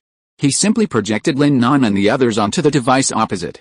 The moment the other party received the projection, they were stunned. "Fuck, how can they be so top-notch? Why didn't you tell me earlier?" "Just wait, I'll be right there." Boss Yu wiped his saliva and thought to himself that he could finally have some meat tonight. Chapter 184 I am a flower. "Mr. Yu, don't be so impatient. Let me make this clear, I want the one in the middle who looks very charming." The lewd man gave a rather lewd smile. Mr. Yu replied angrily, tickling it all off, "Charming? Don't worry, I'm tired of playing with her. The rest are yours. Now your first priority is to hold them back." The lewd man's spirits instantly soared at his words. "Don't worry about that. I'll hold them back until you get here." With that, he hung up the phone. Meanwhile, Lin Nan and the others were still gazing at the starry sky. The lewd man cautiously approached. He was thinking about how to approach Lin Nan, but he didn't know that when his eyes fell on the girls, Lin Nan had already noticed his presence. To avoid disturbing the girl's interest, Lin Nan didn't say anything. However, if he dared to cross the line again, Lin Nan guaranteed that he would be a corpse in the next second. "Are you ready? If so, let's go to the next stop," Lin Nan said with a smile. "Anything else?" Chu Mingyao's sapphire-like eyes sparkled when she heard there was another stop. Lin Nan patted her head affectionately, then said with a smile, "Of course. I'll give you a blast today." The girls excitedly hugged Lin Nan, a scene that drew envy from everyone.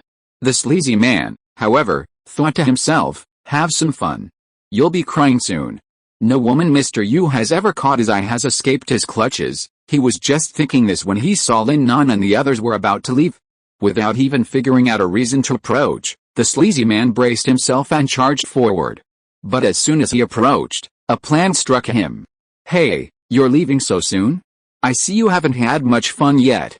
Are you dissatisfied with our attractions?" Seeing a strange man approach, the girls became even more wary than Lin Nan, either hiding behind him or clinging tightly to his arms. It's no wonder they reacted so strongly. This wasn't Magic City, but an alien planet, and the man had a sinister look on his face. He looked lewd without a smile, and even more so when he did. Compared to them, Lin Nan's reaction was remarkably calm. "We don't have anything to see anymore." "What's the matter?" Lin Nan's tone was neither joyful nor angry, yet it exuded a sense of authority without even being angry. The lewd man, startled by Lin Nan's aura, instinctively took 2 steps back. But remembering Mr. Yu's command, a surge of strength suddenly surged within him. It was clear that Mr. Yu was no ordinary man. But then, how could Lin Nan be any ordinary man? Seeing the lewd man speechless with fear, Lin Nan simply ignored him and, hugging a few girls, began to leave. Seeing them leave, the lewd man suddenly became anxious and stepped forward to grab Xiao's hand. "Get out!" Lin Nan suddenly turned and shouted. The cry of "get out" instantly stunned the lewd man, sending tremors through his soul. Similarly, this warning drew the attention of many.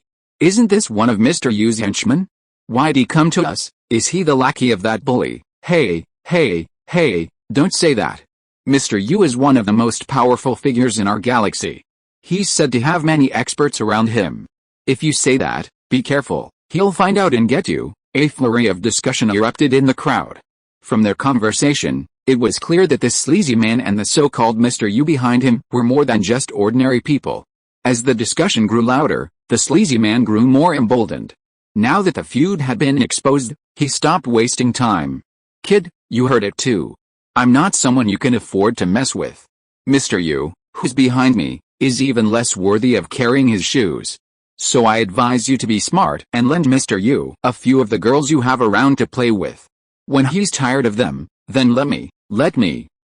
The sleazy man hadn't finished his words when a hand suddenly gripped his throat. He trembled and couldn't speak. Everyone was stunned, even Lin Nan was baffled, for he hadn't even made a move yet. Was this the system helping? Sure enough, as the man struggled, the system's voice suddenly chimed in. "Next is the show the system has prepared for the host and your female companion. Please wait and see." Just as the words fell, and Lin Nan was left perplexed, he saw the struggling, wretched man's arm ripped from the sky by an inexplicable force. Everyone was still terrified, but the next second, the arm in the sky suddenly exploded, transforming into a dazzling display of fireworks, echoing with a falling meteor shower, creating a uniquely beautiful scene. "Wow! So beautiful!" everyone exclaimed instinctively. The wretched man was also stunned. He didn't understand what was happening. Why had his torn arm transformed into fireworks, while his entire body was covered in a mysterious substance? He didn't know what it was, but Lin Nan and the others knew: mosaic. To make the scene less bloody for the girls, the wretched man's entire body was covered in a thick mosaic. Even his screams were optimized and transformed into melodious music. For a more detailed explanation, refer to Vera's dolphin sound. Lin Nan was stunned by the system's manipulation. He hadn't expected anything like this. And the show had just begun. As the fireworks faded, his other arm was torn into the sky. Another burst of fireworks, accompanied by melodious music, erupted. The dazzling fireworks brought tears to his eyes. "Oh my God, this is so beautiful. If I can only see this once in my life, how can I live?" That's right. If I can't see it every day, don't let me see it for the first time. This is absolutely the most beautiful sight I've ever seen. Meanwhile, there was an outdoor streamer whose live streams featured beautiful scenery. His streams attracted crowds of people, some even arriving directly from the planet, not content to watch from the studio. "It's so beautiful, Brother Nan. What kind of alien is that? Why is he so beautiful after he exploded?" Xiao suddenly asked. Without a second thought, Lin Nan blurted out, "They're from Kinatamae." Everyone agreed. The sleazy man had fainted from the pain. He'd never dreamed he'd end his performance so beautifully. Time ticked by, and the fireworks ended. Everyone was still savoring the beauty, oblivious to the bloody truth behind it. While it was a bit gory, the ending was truly satisfying. After all, this guy had ruined countless decent women, and he deserved his death. The fireworks ended, and Lin Nan and the others were ready to leave. However, someone clearly didn't want him to leave so easily. Because the fish had finally arrived. A massive aircraft landed steadily from the distance. Then, a well-dressed middle-aged man emerged, followed by 4 ninth-level evolvers. Lin Nan was taken aback by the spectacle. "Stop. You killed my people, and you're getting away with it so easily, while Mr. Yu didn't need a reason for his actions. Having a legitimate one could save him a lot of trouble." So, far from being upset by the wretched man's death, he was actually delighted. Although he tried hard to suppress his lust in front of everyone, he couldn't help but swallow. "I wonder why that guy died? Turns out he was a 7th-level expert." Lin Nan ignored him and turned to leave. But in an instant, an old man appeared before him, a 9th-level expert. "Mr. Yu is talking to you." The old man stared at Lin Nan with cold eyes, and a wave of oppression suddenly emanated from him. However, the old man was puzzled to find that his oppressive feeling seemed to have no effect on Lin Nan. Lin Nan continued to look at him proudly. neither happy nor angry. System, those guys over there are a bit high level. Can you handle them? The system pondered for 2 seconds, but didn't directly answer Lin Nan's question. Instead, it asked, does the host want to watch the original program, or change it? Although the system didn't answer directly, Lin Nan already knew the answer. He smiled and said, change it. As Lin Nan finished speaking, the defiant old man in front of him suddenly felt something was wrong. A strange force suddenly emerged within him. His mind was gripped by an inexplicable thought. It was a dynamic image. A seed suddenly appeared above a green field and slowly fell to the ground. Then a light rain fell, washing the seed into the soil. Nourished by the rain, it slowly took root and sprouted. Time passed quickly. After an unknown amount of time, the seed gradually sprouted branches, which in turn sprouted branches, and the branches slowly turned into green leaves. The old man's eyes gradually became empty. In his mind, an unknown amount of time passed before a gentle rain moistened its body, and then a large flower bud began to bloom. By this time, the old man could no longer hear the voices calling him. Subiki, I told you to capture them all. Are you deaf? I pay you so much every day, and I tell you to capture someone, and you're pretending to be deaf, Mr. Yu said impatiently. Subiki was the old man's name. Lin Nan and the others were also puzzled. Lin Nan had simply asked the system to change the program, so why did this guy stop moving? The other 9th level evolvers had clearly noticed something was amiss. By this time, Mr. Yu was extremely impatient. Subiki, I'm asking you again, will you capture them or not? Mr. Yu's voice was loud, and it seemed to have an effect. Subiki turned to look at him. The old man, his eyes still empty, faced the crowd, his lips trembling slightly. He whispered, I am a flower. As the voice echoed, the flower bud in his mind instantly blossomed. At the same time, outside, a bang sound rang out. Everyone was shocked to discover that Subiki had exploded into a cloud of blood mist, and beneath the blood mist, a huge, gorgeous flower emerged. Everyone was stunned. Then, the system's voice drifted into Lin Nan's ears. Host, are you satisfied with the system's magic? Chapter 185 The Taste of Conspiracy. Satisfied? I'm so damn satisfied. Although the flower's stunning beauty gave Lin Nan a chill. But this was a 9th order evolver after all, transformed into a flower by the system. At this moment, President Yu and his 9th order subordinates were completely stunned. 9th order evolvers are the pinnacle of existence in this universe. Throughout the entire universe, 9th order evolvers are rare, and almost every 9th order evolver is a highly prestigious figure. Take, for example, Subiki, who just died.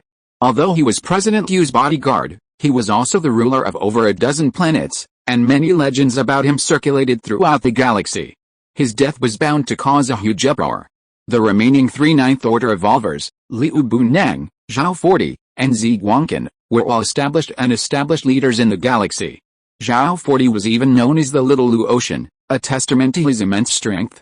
So, when Subiki, a figure of equal renown, died in such an unexplained manner, President Yu and the 9th order evolvers were speechless with shock. Even now, they still couldn't believe that the blood-soaked flower before them was Subiki's transformation, and the price he paid was death. Hey, I say, Lin Nan looked at them, his shout successfully waking them. Then, their shocked expressions suddenly turned to terror. They heard Lin Nan ask them, what do you want to become? His voice was very friendly and gentle, but his words seemed to be a decree of their fate. Zi Guangqin and the others also sensed something was amiss. They couldn't care less about their boss. Lin Nan was too strange, and even they didn't want to be his enemy. So, their first thought was to run. Lin Nan looked up at the 3 figures transformed into shooting stars and shook his head slightly. Since you like shooting stars, then become them. As soon as Lin Nan finished speaking, the 3 of them instantly transformed into shooting stars, falling among the stars. Everyone witnessed this scene. Although their speed was fast enough, it was so fast that a trail of light was left behind them.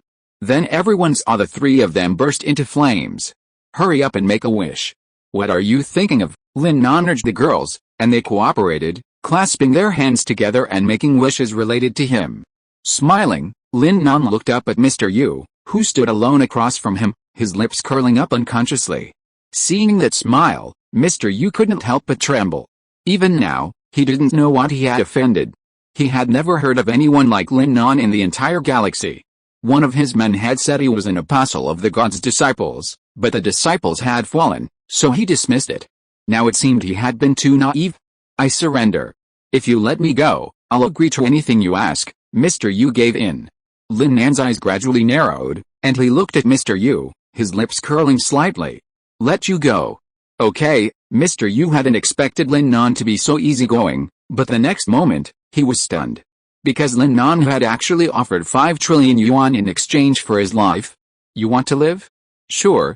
Just transfer 5 trillion yuan to me." 5 trillion yuan was already a significant expense for Mr. Yu. But after gritting his teeth, Mr. Yu finally agreed. "Okay, send me your account number and I'll transfer the money right away." Lin Nan was surprised by his decisiveness and was stunned.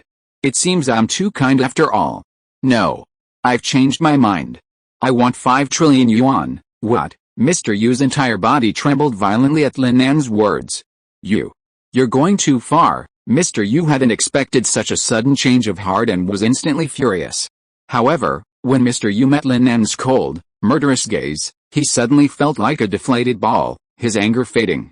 "My woman is not someone you can covet. It's okay if you can't come up with 5 trillion yuan. I don't need your money." With that, Lin Nan was about to let the system take action. But, in the end, Mr. Yu backed down. Let me chip in, okay?" Mr. Yu, like a desperate, lost dog, took Lin Nan's cue and quietly opened his communication device. He dialed several numbers, leveraging his connections to finally gather the 50 trillion.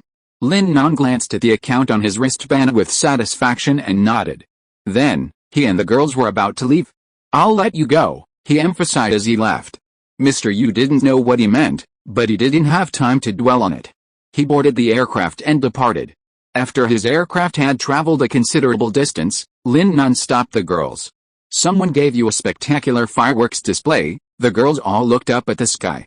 Suddenly, a violent explosion erupted in Mr. Yu's direction, filling the starry sky with fireworks. Finally, the wonderful outing ended with the girls' screams. Lin Nan's night had just begun. After touring several planets, the system brought them to an uninhabited planet. There were all sorts of gadgets there that would make any girl blush, but to Lin Nan, it was all about excitement. This 100 billion was so damn worth it. After Lin Nan sent Chu Mingyao away, he and the others reveled. Finally, the beautiful day ended with the girls' screams. Chu Mingyao, however, felt like a neglected little princess.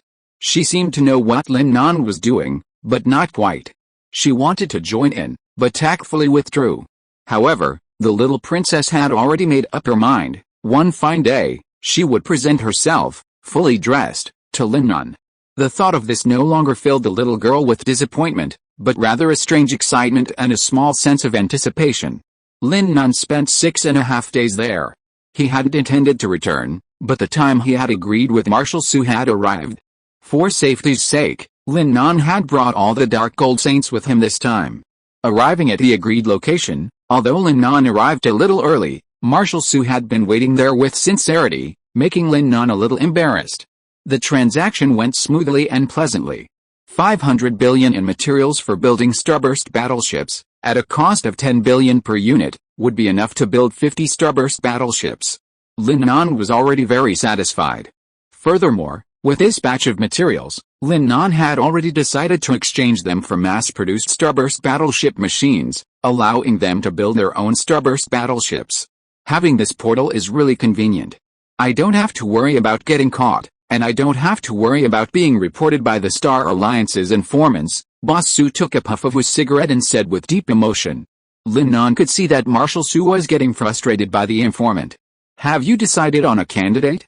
Maybe I can help you." Marshal Su was visibly taken aback by Lin Nan's words. "I do have a confirmed candidate, but there are too many. And I've always advocated trusting people, so I can't think of any good reason to investigate them. The most important thing is," Marshal Su paused noticeably at this point. "The most important thing is that he seems to be very skilled in counter-detection and setting decoys. We almost caught him several times, but it turned out to be a misunderstanding. This has caused some rifts between me and my men." Lin Nan nodded. "Don't worry, all those fancy tactics are nothing in front of me. You can call them all out. Don't worry, my methods are gentle." Marshal Su had seen Lin Nan's methods before, and he thought he might be able to help him solve his problem. With this in mind, Marshal Su invited Lin Nan to join him on his territory. Although Marshal Su was in the arms trade, his territory was beautiful, with mountains and rivers, birds singing, and flowers blooming. "I didn't expect such a rough man like you to have such leisurely thoughts," Lin Nan said bluntly. Marshal Su didn't mind Lin Nan's comments, it made them seem even closer. Seeing Marshal Su return, a strikingly attractive woman stepped out. "You're back." The woman glanced at Lin Nan, bowed, and then took some office supplies from Marshal Su's hands. "Is this your sister-in-law?" Lin Nan glanced at the woman, then back at Marshal Su. The latter smiled but remained silent. However, the way Marshal Su naturally put his arm around the woman's waist suggested a more than simple relationship. "This is one of my important clients, Lin Nan. He's here to help me with a problem," Marshal Su introduced her. Hearing he was there to solve a problem, the woman glanced at Lin Nan, her eyes filled with gratitude. "Thank you for your help. Our boss is really overwhelmed by this matter." Lin Nan waved his hand. "It's my honor to help Boss Su." Lin Nan smiled, his brows furrowed slightly, and he unconsciously glanced around. "Please don't make fun of me. Compared to you, I am nothing," Boss Su said with a big laugh. Although it was a joke, Boss Su seemed to like it. At this moment, the woman named Nanazi couldn't help but look at Lin Nan again. It was obvious that this was one of the few people she had seen who could chat so enthusiastically with Boss Su. "Your place is really nice, but I feel there's a kind of vague smell," Lin Nan said with a chuckle, but his eyes looked at Nanazi from time to time. Marshal Su was also confused. "I wonder what smell Brother Lin is talking about." Nanazi also looked at Lin Nan. Lin Nan turned sideways to face them, and he retracted his cynical look, but said very seriously, "I think it smells like conspiracy." Chapter 186, Seeking the True Palace. Marshal Su and Nano were both startled, clearly confused by Lin Nan's sudden seriousness. "Haha. Don't be nervous, I'm just teasing you.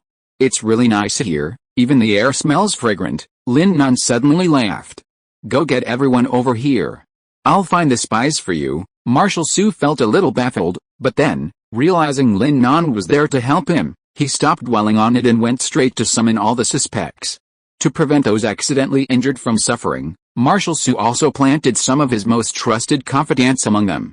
He didn't need to do this, but everyone was different when it came to employing people. Marshal Su had his own unique strengths for reaching this point. "That's quite a lot." Lin Nan curled his lips in frustration. There were nearly 100 people. However, compared to the nearly 10 million personnel on the entire planet, this number was nothing. These people knew Lin Nan was here to help find the spies, but they didn't understand his methods and were afraid of accidentally hurting them. Lin Nan had already warned them of this. "Don't worry, I'll beat you to death. I won't frame you. I'll make the spies among you confess." Everyone was visibly stunned by Lin Nan's words, then looked at each other. You, and you, please come out." Lin Nan pointed at 3 of the 10 rows of staff. Everyone was even more stunned. "Is this starting already?" The 3 were also stunned. They had wanted to explain, but seeing Marshal Su's stern expression, they instantly backed off. "Step out and stand in front of me," Lin Nan said calmly. With no other choice, the 3 men obediently stood before Lin Nan. Lin Nan circled around them, suddenly stopping before a burly, bearded man and asking, "Do you hate me?" The man looked a bit naive. Of the 3, he had been the most aggressive, but he was also the one who withered the most quickly after seeing Marshal Su's expression. Lin Nan even saw a hint of grievance on his face. If Lin Nan remembered correctly, this man seemed to be one of Marshal Su's many trusted aides. Standing together, the 2 of them gave off a strange vibe, reminiscent of Zhang Fei and Liu Bei. The burly man, in response to Lin Nan's question, bluntly replied, "Hate, why?" Lin Nan asked expressionlessly. "Because you've driven a wedge between us brothers. We're all loyal to our leader, and you're just messing with things like a rat," the man said. "Zhang Kui, don't be rude. Apologize to Mr. Lin." Marshal Su suddenly rebuked him harshly. Zhang Kui, noticing Marshal Su's stern expression, realized he'd gone too far, and quickly apologized to Lin Nan. Lin Nan wasn't angry. He was a true man, not the kind to exterminate an entire family if someone else attacked him twice.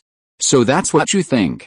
But if I tell you that this spy among you has caused your boss a lot of trouble, and while it may seem like I'm messing with you, I'm actually helping your boss resolve his inner pain and solving his problems, will you still hate me?" "Kizzy, Mr. Lin is right. They actually took the initiative to help me," Marshal Su chimed in. Zhang Kui, a man who dared to love and hate, was incredibly open-minded. After hearing the explanations from Lin Nan and Marshal Su, he was stunned, then wept and knelt before Lin Nan. Sir, it was me, Zhang Kui, who was reckless. You must find the spy. I will fully cooperate, Zhang Kui declared, patting his chest. Alright, get up. Lin Nan helped him to his feet, then added, You haven't answered my question yet. Do you still hate me? Of course not. You took the initiative to help our boss solve his problems. Zhang Kui, love you so much, Zhang Kui said sincerely, opening his enormous mouth to smack Lin Nan's face. Of course, he ultimately failed, and was forcibly pushed aside by Lin Nan. However, to ensure the professionalism and integrity of the inspection process, Lin Nan finally allowed Zhang Kui to experience the enslaver module. While the process was bloody, the results were surprisingly effective. Ultimately, Zhang Kui successfully cleared his suspicion. It was then that Lin Nan employed both of his spy inspection methods. Why two? First, Lin Nan had initially explained his purpose, to help Marshal Su find the spy. While conducting this operation covertly was fine, it was a tactic designed to startle the snake, which would then resist and become hostile. Any hostility would play right into Lin Nan's hands. Don't forget, he could detect it. After all, Lin Nan wasn't familiar with him, so why would he harbor hostility for no apparent reason? This was why Lin Nan questioned Zhang Kui about his hatred for him. Of course, precisely because someone like Zhang Kui existed, only one approach was necessary, inevitably leading to accidental harm. That's why Lin Nan prepared a second option, the use of the slave module. Equipping the enemy with this device would completely subject them to Lin Nan's manipulation. Then, simply asking, "Are you a spy?" would reveal the answer. Of course, this wasn't the end-all. A complete account required fully exposing the motives, methods, and specific activities involved. This would also dispel any suspicion of unilateral control by Lin Nan. Therefore, Zhang Kui's attempt to dispel suspicion didn't expose Lin Nan's methods to the public. However, Lin Nan wasn't impatient, for the fun was just beginning. After removing the slave module from Zhang Kui's head, everyone was relieved to see Zhang Kui restored to his former self. At this moment, Lin Nan approached another person. Tell me, why do you hate me? You're kidding. Why would I hate you? I can't thank you enough, the person smiled, but it seemed forced to everyone. Lin Nan said expressionlessly, tell the truth. Those three simple words seemed to see through all the lies. Meanwhile, Marshal Su's eyes grew even colder. The person didn't even dare to look him in the eye. Who told you to keep staring at our sister-in-law? I don't think you're a good person, so I'm a little upset with you. Oh my god. Don't talk nonsense, okay? I wasn't even looking at your sister-in-law. Lin Nan curled her lips helplessly. Oh my god, is that why you hate me? The person nodded heavily. Su Dashan raised an eyebrow unconsciously, while Nanazi covered her face with a chuckle. Finally, after testing the enslaver module, it was confirmed that this man was not a spy. Lin Nan even asked the same question again, and his answer was surprisingly true. Did Lin Nan really hate him because of his sister-in-law? At this point, a discordant voice had already broken out in the crowd. After all, it was almost a third person, and still no clue about the spy. And a hole in the back of their head had been made for nothing. Even if they could recover, it was still disconcerting. However, as if things were going to happen 3 times, as Lin Nan approached the third person, something strange happened.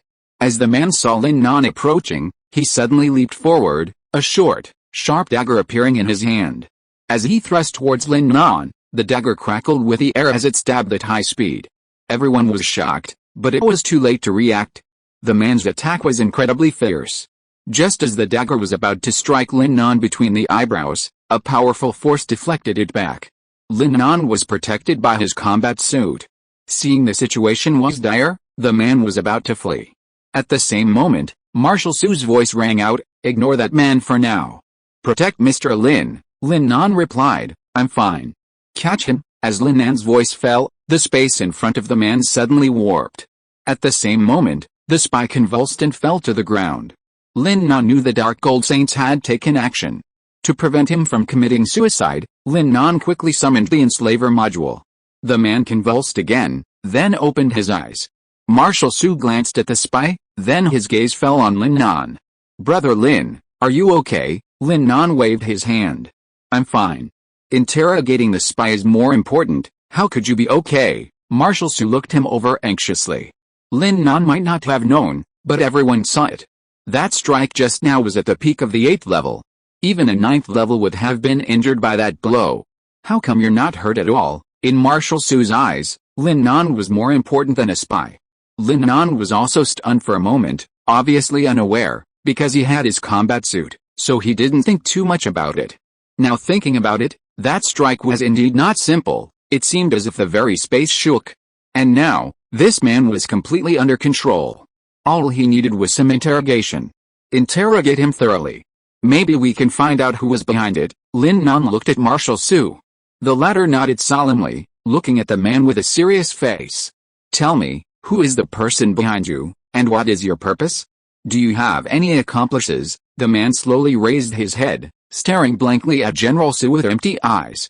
He opened his lips slightly and said in a low voice, I am from the Zhenzhen Palace. I came here to find an element called C001.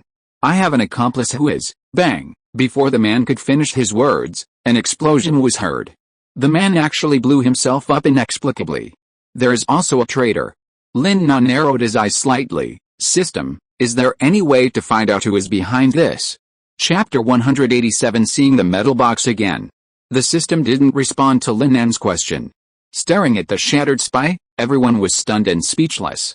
But at least before his death, Lin Nan learned his origins. The Seeking Truth Hall. They'd originally thought they were from the Star Alliance patrol, but it seemed they were mistaken. Lin Nan turned to General Su and said, Boss Su, are you familiar with this Seeking Truth Hall?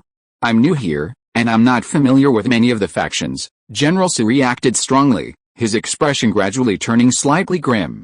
Finally, after a resigned smile, he said, This Seeking Truth Hall isn't simple. With a heavy sigh, General Su unloaded everything he knew about it. Lin Nan was stunned. While this faction wasn't as powerful as the Star Alliance patrol, it existed like a cult, hidden throughout this universe. Its followers spread throughout it. Their teachings, as their name suggests, were about seeking the truth, the ultimate secrets of the universe. In this technologically driven universe, those mystical things seemed completely out of place. But who knows what they've discovered? Anyone they choose as a cultist will voluntarily become one. It's like brainwashing. But how could a mere arms dealer like Su Deshuai be connected to them? Su Deshuai had no idea. Furthermore, Su Deshuai clearly remembered that the man had only recently arrived, which meant his arrival must be related to something recent. Lin Nan suggested that Su Deshuai reflect carefully on recent events. Recent major events. Su Deshuai gradually fell into deep thought. Aside from meeting you, which feels like a big deal, nothing else seems to be particularly special. They might be here for something else. Think about what treasures you've acquired recently, Lin Nan added. This moment of realization struck Marshal Su, who slapped his forehead. Hey, you never expected it. There really is something. He was about to take Lin Nan to see it, but before doing so, Lin Nan carefully questioned the staff one by one, confirming nothing was amiss before relinquishing his presence. After dismissing the group, Marshal Su finally felt relieved. He now considered Lin Nan a true benefactor. So, without hesitation, he brought Lin Nan to his treasure house. Over the years of arms trafficking, Marshal Su had fought many battles, naturally amassing a wealth of treasures. Even Star Alliance General Xia Haozilong coveted them. However, the constraints of the Star Alliance meant he couldn't plunder them. Recently, he had indeed received a treasure that seemed eerie and sinister. So, Marshal Su placed it in the deepest recesses of the treasure house, simply to keep it and satisfy his collecting addiction. Upon entering, Lin Nan was stunned by the dazzling array of treasures before him. Among them were glass bottles capable of trapping starlight, planets the size of soccer balls, and even the eyeballs of devouring beasts. What's this giant radish, as tall as a man? Lin Nan asked, puzzled, as he spotted a radish soaked in liquid in a cylindrical glass container beside him. Marshal Su, heading deeper into the treasure pavilion, noticed Lin Nan's confusion and turned his head. Suddenly, he couldn't help but laugh. Well, it's the tonic. We have a common belief here that what you eat replenishes what you need, you know. Lin Nan's mouth twitched. If you put it that way, I understand, Lin Nan nodded. Nanazi didn't follow. Since only Lin Nan and General Su were in the treasure house, General Su spoke without reservation. Since Brother Lin is interested, let's have a drink and I'll bring some over for you as a snack." Lin Nan smiled.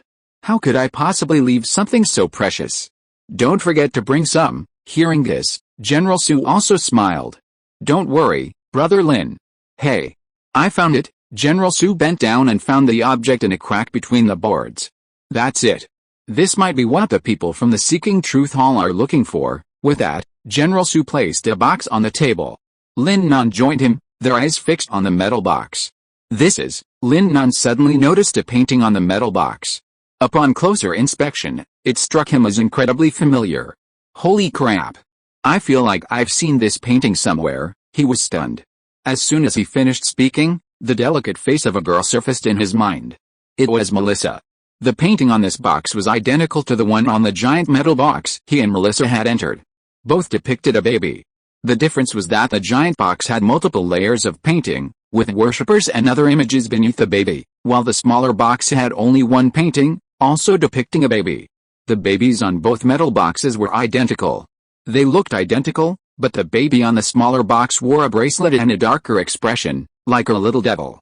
Marshal Su hadn't expected Lin Nan to have seen this before. As he opened the box, a slightly rusty bracelet appeared before him. Despite the rust, Lin Nan recognized it instantly. This was the same one the baby was wearing.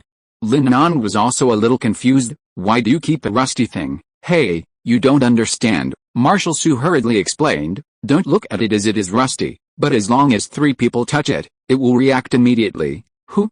What reaction?" Lin Nan took the bracelet in his hand and played with it before Marshal Su finished speaking. Marshal Su did not stop him. Instead, he explained to Lin Nan the origin of the bracelet with great interest. "Do you know the fallen grass?" "It's the one, I know." Lin Nan interrupted him without hesitation. "Go on." Marshal Su nodded, moved closer to Lin Nan and said in a voice afraid that others would hear, "The fallen grass was not actually created by the gods, and its origin is not a bacteria from some ancient planet. It is actually a product of an ancient civilization. To be precise, it is an undead planet called Dust. The so-called undead planet means that there is no life on this planet. And it is on this planet that there are many supernatural powers and strange legends." Lin Nan thought about it, and then asked, "You mean, this box was obtained from the planet called Dust?" Marshal Su did not expect Lin Nan to react so quickly. He hadn't even said it yet. He nodded and said, "Exactly. The person who sold me this box claimed to be a prophet. He said I would hand it over to someone who belonged to him. I wondered why I would give someone else the thing I bought. Would that be stupid? So I thought about collecting it and not giving it to anyone." Lin Nan smiled. "You only told me the origin of this thing, but you didn't say why it would only react after 3 people touched it. Who told you these things?" "That prophet." "That's right." Marshal Su nodded again. "It was that guy.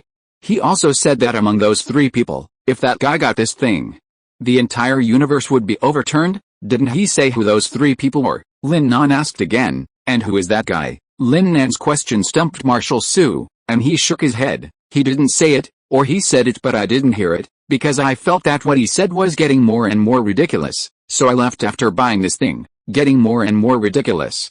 How ridiculous?" "The universe being overturned also means everything will be annihilated, but those 3 people will become the masters of this universe, and I will also be the Supreme Lord," Marshal Su said with a smile. Lin Nan also found it ridiculous. Why did it feel like a fortune teller? Shaking his head, Lin Nan put the bracelet back. "It's a bit ridiculous, but you'd better keep an eye on this thing. Who knows, those guys from the Seeking Truth Hall might be targeting it. You must protect it well. The fate of our universe is in your hands." Marshal Su was amused and embarrassed. He nodded repeatedly and said, "Don't worry, Brother Lin. If that day ever comes, when I become the Supreme Lord, come find me. I'll see to your safety." Lin Nan cupped his hands. "Your words reassure me." The two smiled at each other, perfectly portraying the mutual praise of business. As they left the treasure pavilion, Nanako entered, carrying 2 cups of herbal tea, her gaze lingering on the metal box on the table for 2 seconds. After Lin Nan and the other man finished their tea, they left, leaving Nanako alone in the treasure vault to clean up. Watching the 2 men walk away, Nanako gently approached the metal box. Neither of them noticed a faint blood-red light flickering from it. Nanako met their backs, her flawless hands behind her. In a flash of light, 2 identical metal boxes appeared on the table. When Nanako placed her hand on the real one, It vanished in a split second. Outside, Lin Nan wanted to say, "You really trust your sister-in-law," but the words felt awkward and he held them back. Lin Nan's trip hadn't been in vain. Marshal Su immediately offered Lin Nan 10 starburst battleships as a reward, and Lin Nan naturally accepted the offer. His previous offer to help him eliminate the spy was actually to protect himself. After all, if the spy was truly a member of the Star Alliance patrol, then his dealings with Marshal Su would be an added layer of danger. Chapter 188 Bet. So, for this purpose, Lin Nan's willingness to help was understandable. Lin Nan was also very pleased with this unexpected gain. After all, it was 500 billion. Although Lin Nan was now worth 500 billion, a little bit was still meat, right? Furthermore, Lin Nan had already decided that after this meal, he would order 500 billion worth of materials for the Starburst battleship from Marshal Su. He was currently developing slowly, and any opportunity to accelerate his growth would be seized. The dinner was organized by Boss Su, featuring rare dishes from various planets. Only Nana, Boss Su, and his experienced brothers were present. Zhang Kui even offered a toast to Lin Nan, thanking him for helping Marshal Su resolve his worries. He waved his hand, saying it was nothing more than a small gesture. The banquet ended in a very pleasant atmosphere. Just as everyone was enjoying their drinks, a few strange figures arrived. Leading them was a portly man named Zhu Raowen, about 7 feet tall and covered in flesh. Following behind him was an elderly man in long robes named Wang Huayu. In stark contrast to his master, his robes revealed a remarkably thin frame. However, despite his slender frame, one could sense the vibrant, explosive power within him. Another 9th rank. Lin Nan was somewhat shocked, glancing back at Zhu Raowen. With his standard 9th rank bodyguards, it seemed this man was no ordinary being. "Isn't this Boss Zhu? How did you find time to come to my place?" Marshal Su paused for a moment, then sat up and asked. Zhu Raowen didn't look directly at Marshal Su, but scanned the people at the tables. His gaze lingered on Lin Nan for a few seconds before he adopted a disdainful expression. "Just about anyone can get along with Boss Su. A beggar from the Star Sea can even sit at your table. Tisk, tisk, if it were me, I'd be utterly disgusted. Zhu Raowen, I urge you to be more careful. Mr. Lin is my brother, not someone you can casually judge. If you dare say that again, I'm afraid you're no longer welcome here." Marshal Su's eyes were sharp. "Don't be rude." Wang Huayu tried to teach Marshal Su a lesson, but Zhu Raowen stopped him. "Haha, I didn't expect Marshal Su to even refuse business from a major client like me for a guy like that. If you don't do it, someone else will." Zhu Raowen turned around. Seeing that Marshal Su showed no sign of trying to persuade him to stay, Zhu Raowen added, "Oh, I forgot to tell you, this is a 100 billion yuan order." PFFT, Lin Nan, who was drinking water, spat out the contents as soon as he finished speaking. Everyone's eyes fell on Lin Nan. Zhu Raowen's eyes flashed with annoyance. But then Lin Nan laughed heartily. "A 100 billion yuan order, you call that a big deal? This is hilarious. Where did you get this Starry Sea beggar from?" Zhu Raowen never expected that the Starry Sea beggar he had been talking about would actually laugh at him. Wang Huayu also felt his master had been insulted. Just as he was about to strike again, he felt several sharp murderous auras converge on him, paralyzing him. Instantly, cold sweat broke out on his back. His master, Zhu Raowen, was furious. "Where did you come from, you filthy wretch? How dare you call me a beggar from the galaxy?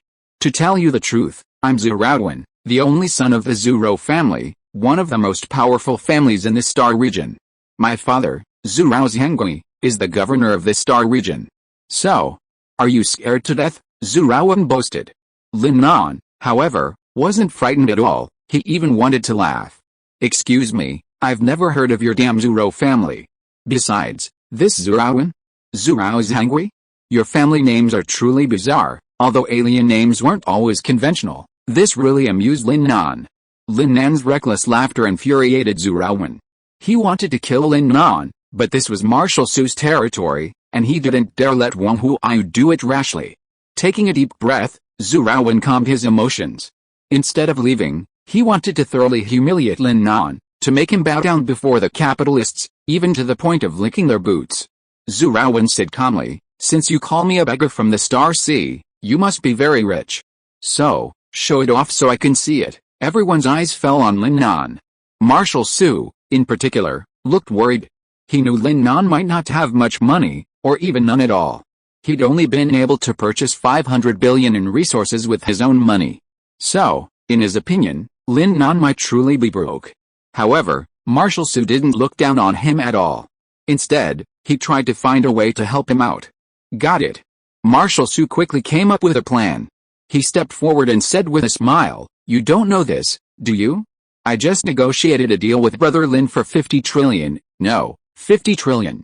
Are you scared?" After Marshal Su finished speaking, everyone looked at Lin Nan in shock. Even Lin Nan himself was shocked. Because he really did have 500,000, and he really was going to negotiate another big deal with Marshal Su, but he hadn't mentioned it yet, and Marshal Su had no idea he had 50 trillion. So there was only one possibility: Marshal Su was helping him out. The thought of this accidental rescue made Lin Nan laugh and cry. Everyone else was shocked, but wouldn't Lin Nan's shock give him away? Zhu Raowen watched, his face scornful, and said, 50 trillion. Haha, I almost believed it. If he can really come up with 50 trillion, I, Zhu Raowen, will be exiled to the edge of the universe and die a miserable death. Don't worry, you're not welcome at the edge of the universe. If you really don't believe me, let's make a different bet. For example, if I really have 50 trillion, you give me 5 billion. If not, the entire planet beneath me is yours. Lin Nan recovered from his shock and turned to look at Zhu Raowen. The latter hadn't expected Lin Nan to be so arrogant, to actually make such a bet. Zhu Raowen was certain Lin Nan was bluffing, knowing he couldn't come up with 50 trillion yuan and deliberately trying to scare him. But I, Zhu Raowen, won't fall for that. You know I can't come up with it, and I know you can't either, so the winner is definitely me. Thinking of this, Zhu Raowen looked at General Su. Because of Lin Nan's bet, the planet he was standing on belonged to General Su. Naturally, he had to consult the planet's owner, otherwise, if he claimed I had no authorization, it would be a waste of time. General Su was also stunned. He hadn't expected Lin Nan to play it that way. You bet yours, but you're really not going to bet on my stuff? And my treasure vault is still here. If I lose, I'll never get it all back. Besides, don't you have any idea whether you have 50 trillion yuan or not? General Su's expression was a little grim, and seeing his expression, Zhu Raowen was even more certain that Lin Nan was bluffing, and his complacency grew. Little brat, still want to play with me? I'll kill you. Lin Nan also realized that General Su was unsure, and at this moment, Lin Nan secretly gave me an expression of trust. General Su was also confused. Although he understood Lin Nan's expression, how could I trust you? This time, Zhu Raowen took the initiative to mediate. I can see that Boss Su is reluctant to give up. How about this?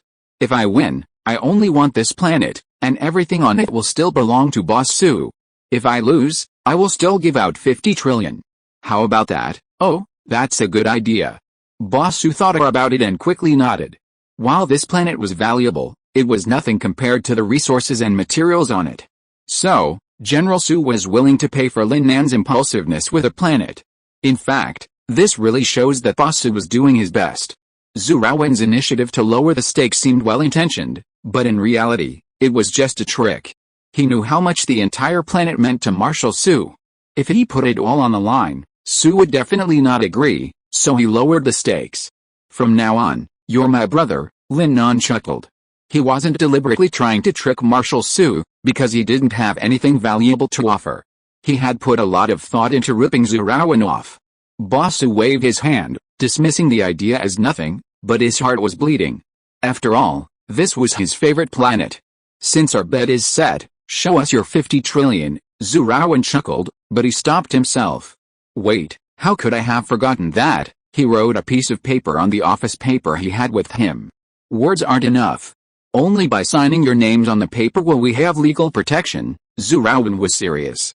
Lin Nan curled his lips in frustration. What a hassle. He then reread the bet, confirmed it was correct, and signed his name. To ensure the other party hadn't committed fraud, Lin Nan even had Boss Su's legal counsel review it. Seeing the counsel's confident look, Boss Su felt even more certain that the land beneath his feet would soon be under a new ownership.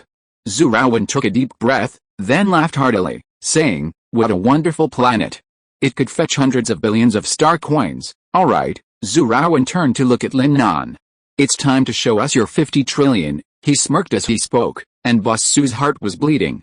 A moment later, everyone heard a voice, A transfer notification from Bosu's wristband. Brother Lin, transferring 50 trillion star coins to you. Everyone was stunned. Chapter 189 Breach of Gamble. What? This is impossible. Zhu Raowen suddenly ran towards Marshal Su, grabbing his bracelet and demanding to see the transfer record. How is this possible? The moment he saw the 50 trillion transfer record, Zhu Raowen's entire brain buzzed, and in that moment, he could even hear his own heartbeat. This must be fake.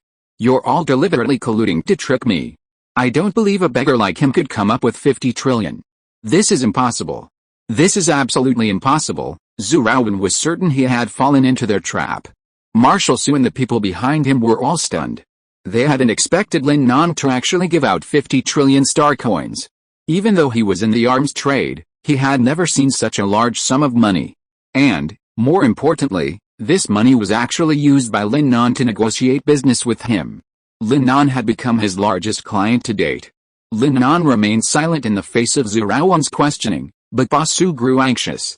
You're a man who won't cry until he sees the coffin. Bosu looked at Zhu Raowen, pointed at his nose, and said, when we first arrived, you said we Lin brothers were beggars. Then we gave you 50 trillion yuan. Not only did you not believe us, you even accused us of fraud. Now you have the transfer records right in front of you, and you still accuse us of cheating. It's not that you don't believe me, it's that you simply can't come up with that much money. In my opinion, you're a complete beggar. Marshal Su spoke fiercely, and everyone's eyes fell on Zhu Raowen, all filled with disdain. Zhu Raowen wanted to refute, but the gazes he met immediately irritated him. As the only son of the Zhu family, he had never been subjected to such humiliation before. He immediately flew into rage. Bah, Marshal Su, who do you think you are? How dare you criticize me like that? You must understand that while you may be renowned in the Star Sea, a large portion of this star region belongs to my Zhou family. When you arrive here, you must coil like a dragon and lie down like a tiger. Otherwise, don't blame my Zhou family for being rude, Zhu Raowen shouted in a serious tone, but Marshal Su had been in the Star Sea for so many years and had seen everything, so he was naturally not afraid of him. Just as he was about to argue, Lin Nan suddenly stopped Marshal Su. Lin Nan didn't want to resort to violence here. As Zhu Raowen had said, dragging Marshal Su into this would inevitably have a negative impact on him. So, to prevent Marshal Su from being unnecessarily implicated, Lin Nan stopped him. Don't worry, I have my own way. Lin Nan smiled at Marshal Su, who was also stunned, unsure of what Lin Nan was going to do. Lin Nan took 2 steps towards Zhu Raowen, pointed at the bet agreement, and said calmly, are you sure you want to break this agreement? It's legally binding. Lin Nan's words were convincing, but Zhu Raowen looked dismissive, as if he was about to deny it. Sure enough, he turned to Wang Huaiyu and said, go and destroy that bet. If you do, this bet will be meaningless and will not count. Everyone was horrified. This was a blatant attempt to seize the bet on Marshal Su's territory. However, what puzzled them was that Wang Huaiyu seemed not to have heard anything and stood still. No. Everyone was startled to notice that Wang Huaiyu seemed to be trembling, his pupils dilated, clearly experiencing something. Seeing Wang Huaiyu's indifference, Zhu Raowen turned to look at him, his brow furrowed. Wang Huaiyu, didn't you hear my order? I told you to break the bet. This time, as if he had heard Zhu Raowen's words, Wang Huaiyu slowly turned his head, his eyes vacant, and tremblingly said, young master, we're surrounded. Zhu Raowen didn't understand what he meant, but slowly, he suddenly felt the space around him warp and deform, gradually taking shape. Then, he sensed waves of undisguised power hovering around him. Come out. As Lin Nan finished speaking, the silhouettes revealed their true forms. Everyone was stunned. They were nearly 108th level evolvers, including several 9th level ones. And most importantly, these were no ordinary people, but legendary figures renowned throughout the universe. Even Marshal Su, who had met Chen Hun before, was speechless with shock.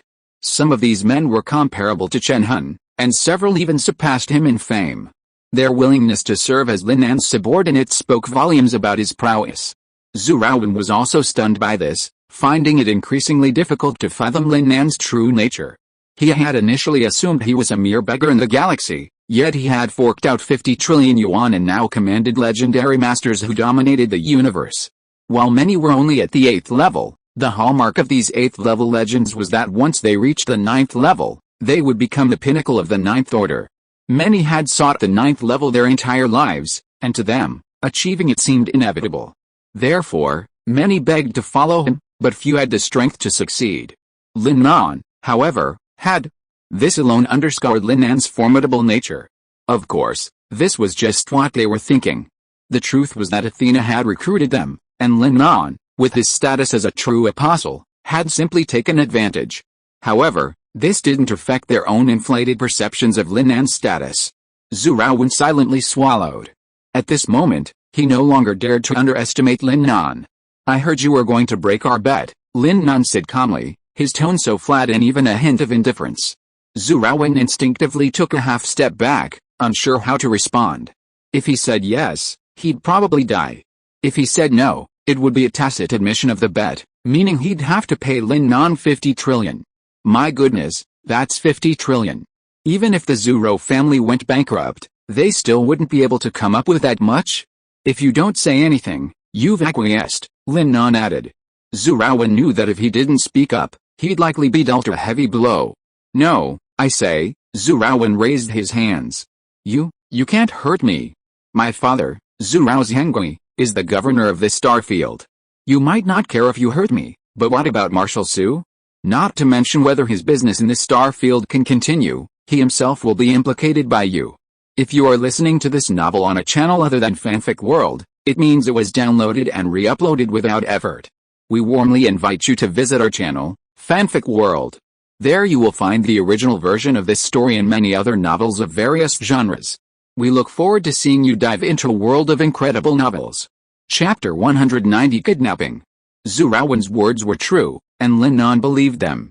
Then, Marshal Su spoke up. "Don't worry, Brother Lin. Don't worry about me. At worst, I'll just quit doing business here. And with your 50 trillion yuan order, why would I care about this tiny starfield?" Marshal Su said with a smile. He didn't say he didn't care about Zhu Raowen's words. In fact, he didn't care at all. 50 trillion yuan was nothing. His own net worth was only 1 trillion yuan, and Lin Nan's 50 trillion yuan order would at least increase his wealth tenfold. And that's even after taking care of Lin Nan. If it were someone else, he'd earn 40 trillion yuan from 50 trillion yuan. That's why he was trying to persuade Lin Nan this way. However, Lin Nan clearly didn't want to implicate Marshal Su. Apart from anything else, he could see that Marshal Su loved this planet, and for that very reason, Lin Nan didn't want to implicate him. Consequently, Lin Nan had already decided to fight Zhu Raowen to the bitter end. He gently patted Marshal Su's shoulder, then said with a smile, "I won't burden you.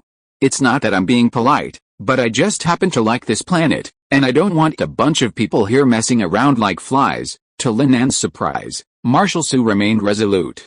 "There aren't many planets like this in the starry sky, but there are plenty.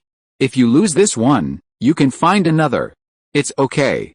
I'm on this pirate ship." Lin Nan wanted to say something else, but Marshal Su urged him on. "Come on, stop wasting time." Damn him. I know you've got something on your mind. Ever since he'd witnessed Lin Nan wreak havoc on the Star Alliance Patrol's planet and annihilate the entire group, he knew Lin Nan was a vindictive person. "Tread on my foot, and I'll smash your head in." Zhu Raowen's behavior had clearly crossed Lin Nan's line, and his fate was bound to be tragic. Since Marshal Su had said so, Lin Nan had no choice but to keep his mouth shut. After all, any further words would have been too awkward. Their words reached Zhu Raowen, who immediately broke out in a cold sweat. Lin Nan approached him. Wang Huayu sensed something was amiss. Although he was currently fighting with an egg against a rock, if he didn't take action, the consequences would be disastrous. If Zhu Raowen were harmed, not only would his reputation be ruined, but he might even be hunted down by Zhu Zhengui for protecting Buziao. Although he was a 9th-rank cultivator, no matter how powerful one was, it was useless against capital. So, for the sake of his own honor and to protect himself from being hunted, Wang Huayu decided to take action. It's important to note that he wasn't acting blindly. He saw Lin Nan as a 7th-rank cultivator. If he acted quickly and subdued Lin Nan, he could force the others to release them. After all, it's always wise to capture the leader first. Having made up his mind, he suddenly roared, and a powerful force erupted from his entire body. This was the primordial power of a 9th-rank evolver. Zhu Raowen also felt this power, and it seemed to him that Wang Huayu was about to take off. However, before he could get excited, This power was suddenly suppressed by another powerful force. It was Luo Tian who made the move. He simply raised his arm, and Wang Huaiyu was directly pinned to the ground. This 9th-rank competitor was defeated before he even made a move. Zhu Raowen was dumbfounded. He also saw that it was Luo Tian who made the move. The strength of this true Star Sea legend shocked everyone. They were both 9th rank, but to Luo Tian, it seemed as simple as just raising his hand. This was a legendary 9th rank. Before Zhu Raowen could recover, Lin Nan had already arrived at his side. Only when Lin Nan grabbed his collar did Zhu Raowen finally react. He stared at Lin Nan in horror. "You, what are you going to do? My dad is a precious little guy. He won't let you go." Lin Nan ignored him and instead tugged at a bracelet on his arm, commanding, "I declare now that you've been kidnapped." "Kidnapped?" Zhu Raowen was stunned. "I'm actually being kidnapped." Just as everyone was stunned, Lin Nan lunged forward and kicked Zhu Raowen directly in the face. A red, swollen footprint immediately appeared on Zhu Raowen's face, followed by a searing pain. The kick woke Zhu Raowen up, instantly realizing that Lin Nan was serious and not joking. "I'll give you 1 minute now. If you don't obey, I'll kill you. And you know, I can easily come up with 50 trillion, so I don't care much about your ransom." Although Lin Nan was being pretentious, as he had no extra money at the moment, Zhu Raowen didn't know that and took Lin Nan's words to heart. So, without even waiting a minute, Zhu Raowen immediately made a call as soon as Lin Nan finished speaking. "Hello, Mother. I'm in trouble." The woman on the other end was gasping for breath, unsure what to do. When she heard her son had been kidnapped, she didn't think much of it, as kidnappings were commonplace for those who coveted their wealth. However, when Zhu Raowen finished explaining the whole story, the woman screamed. It was unclear whether it was anger or something else. When Zhu Raowen mentioned the 50 trillion, she was even more shocked. Even a lion wouldn't ask for such a huge sum. At that moment, the woman thought of Wang Huaiyu. Upon learning that he had been defeated in a single blow, she suddenly realized the other party was serious. She panicked, saying, "Don't worry, son. I'll go find your father and hold a family meeting. Also, give the communicator to that person. I have something to say to him." Lin Nan took the call, only to hear the woman on the other end speak sternly. "I don't know who you are, but I urge you to be kind to my son Wainer. If he loses even a hair, I'll." Before the woman could finish her words, a sudden scream rang out.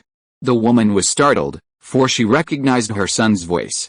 "You said you'd punish me if I dared to touch a hair on him. So, since I didn't dare to touch a hair on him, I'll just strip that spot off his forehead." Zhu Raowen's screams were still lingering, but Lin Nan's voice made the woman tremble all over. A devil.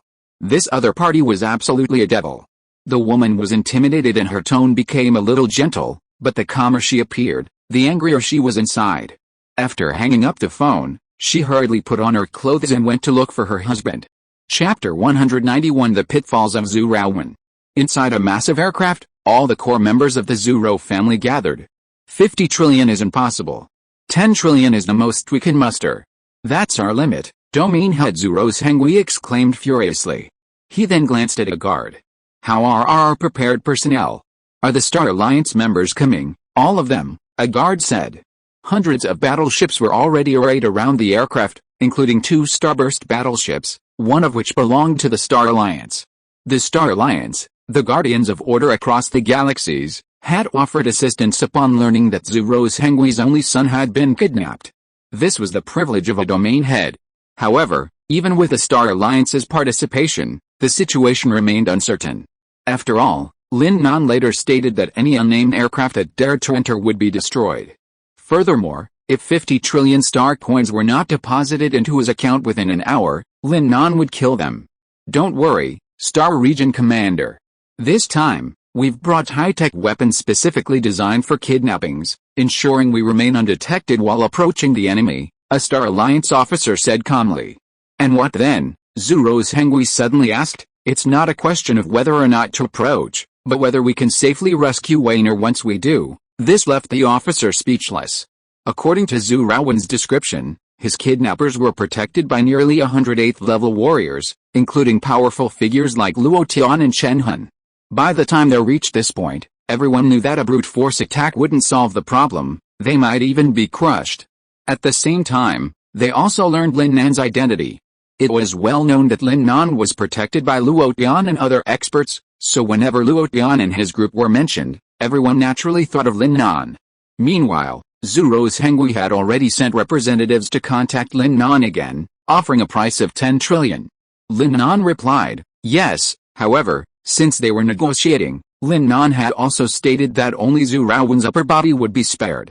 However, Lin Nan hadn't anticipated that, in such a technologically advanced universe, his casual suggestion would actually become a backup option.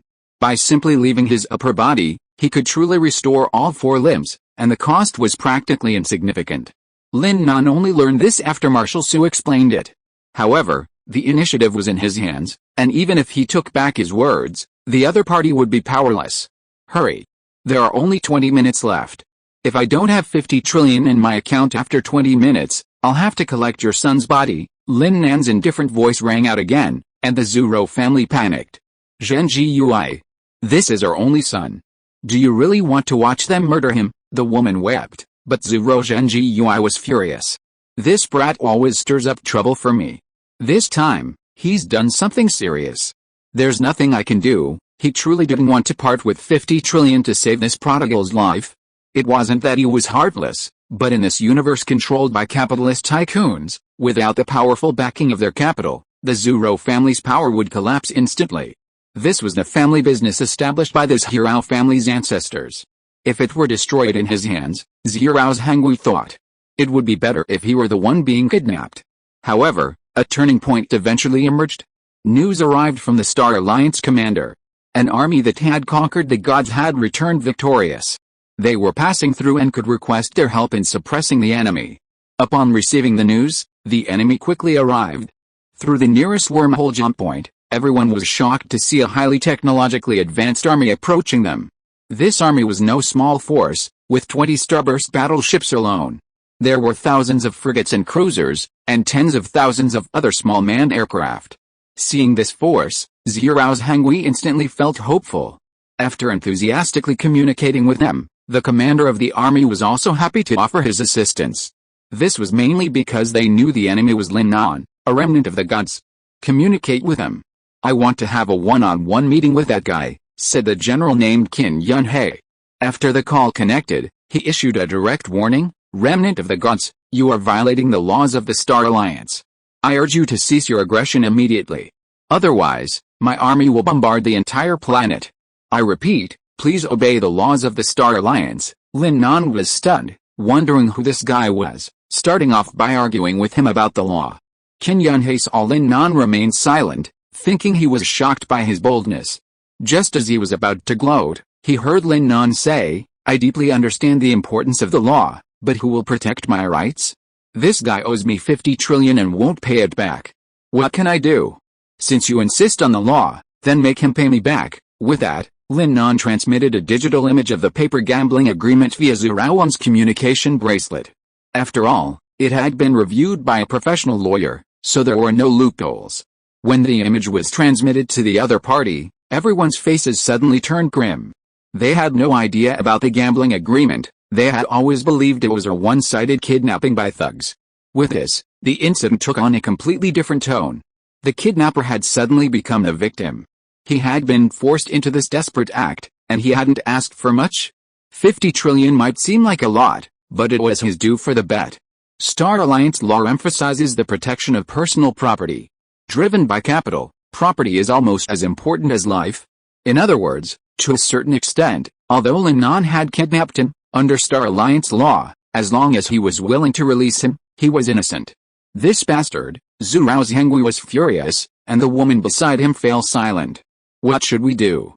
If we can't repay the agreed funds according to the bet, our entire family will be listed as dishonest, a lifelong disgrace. Now it wasn't just about raising money for Zhu Raowen, but for the entire family. But this was a contradictory cycle. If the funds couldn't be raised, the family would lose credibility and external cooperation would be cut short. After all, who would want to cooperate with a family without credibility? But if they could raise all the money, it would be like draining the blood of the family in an instant, and the family would also find it difficult to survive.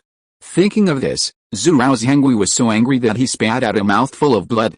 Chapter 192, Continue to pay. Again. Are you okay?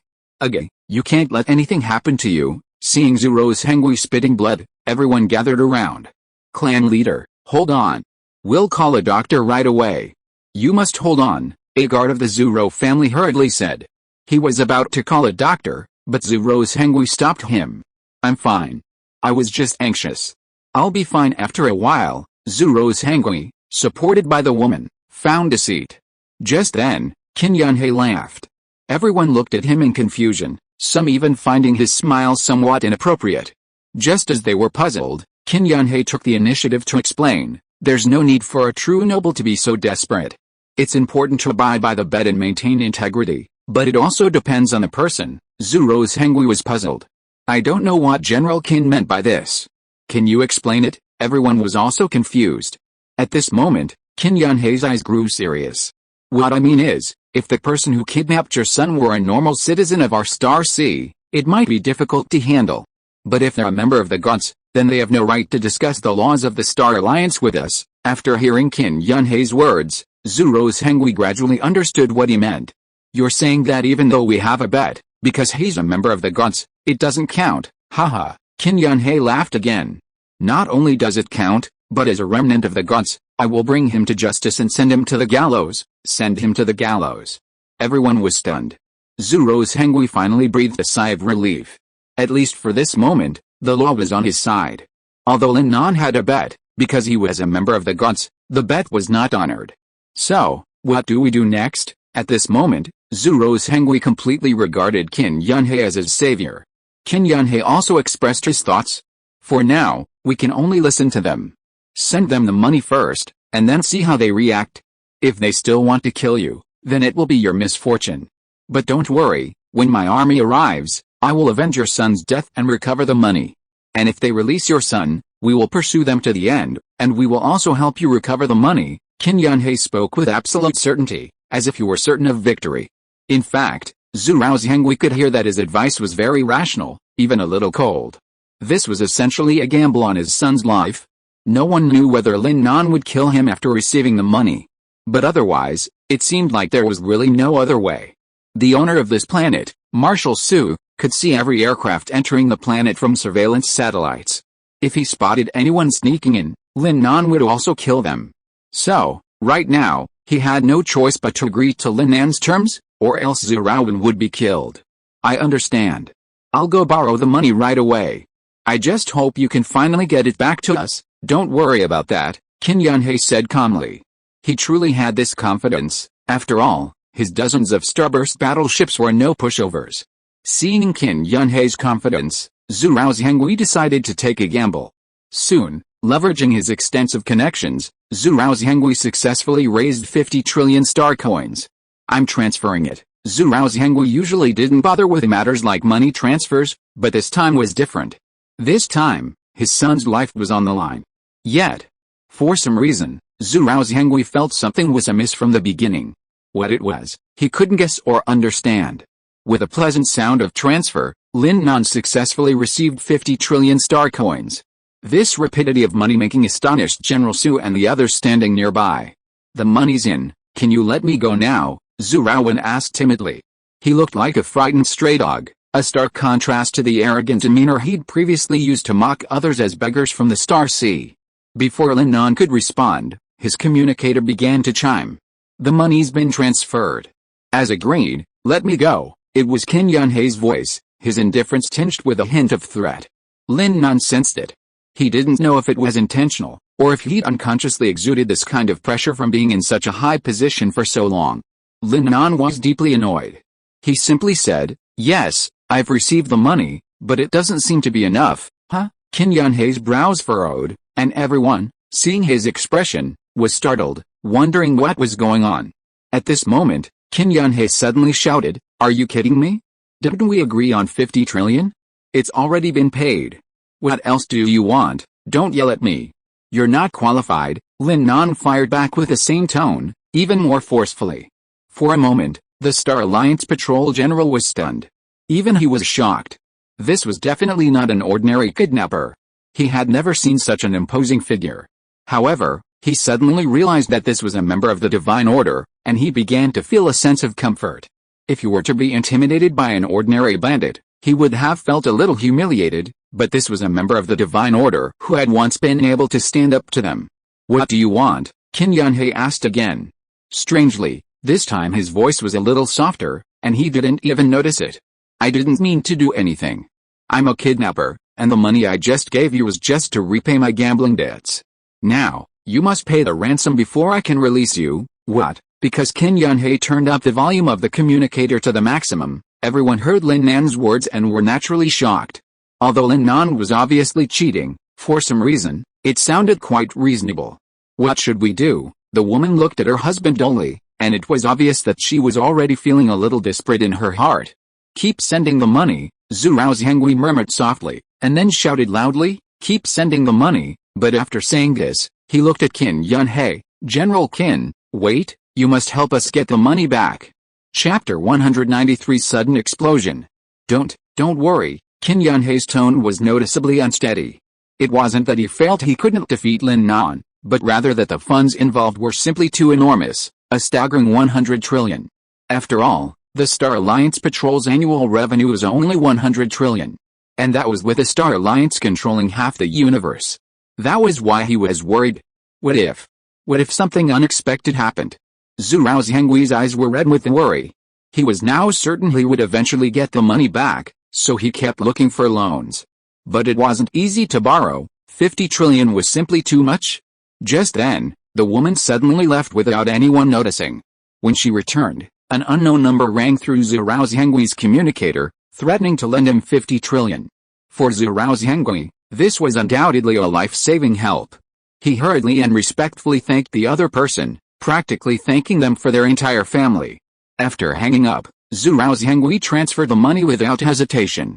While transferring the money, he specifically requested Qin Yunhei to bring Lin Nan to Zhu Rou's residence for a seizure after he captured him.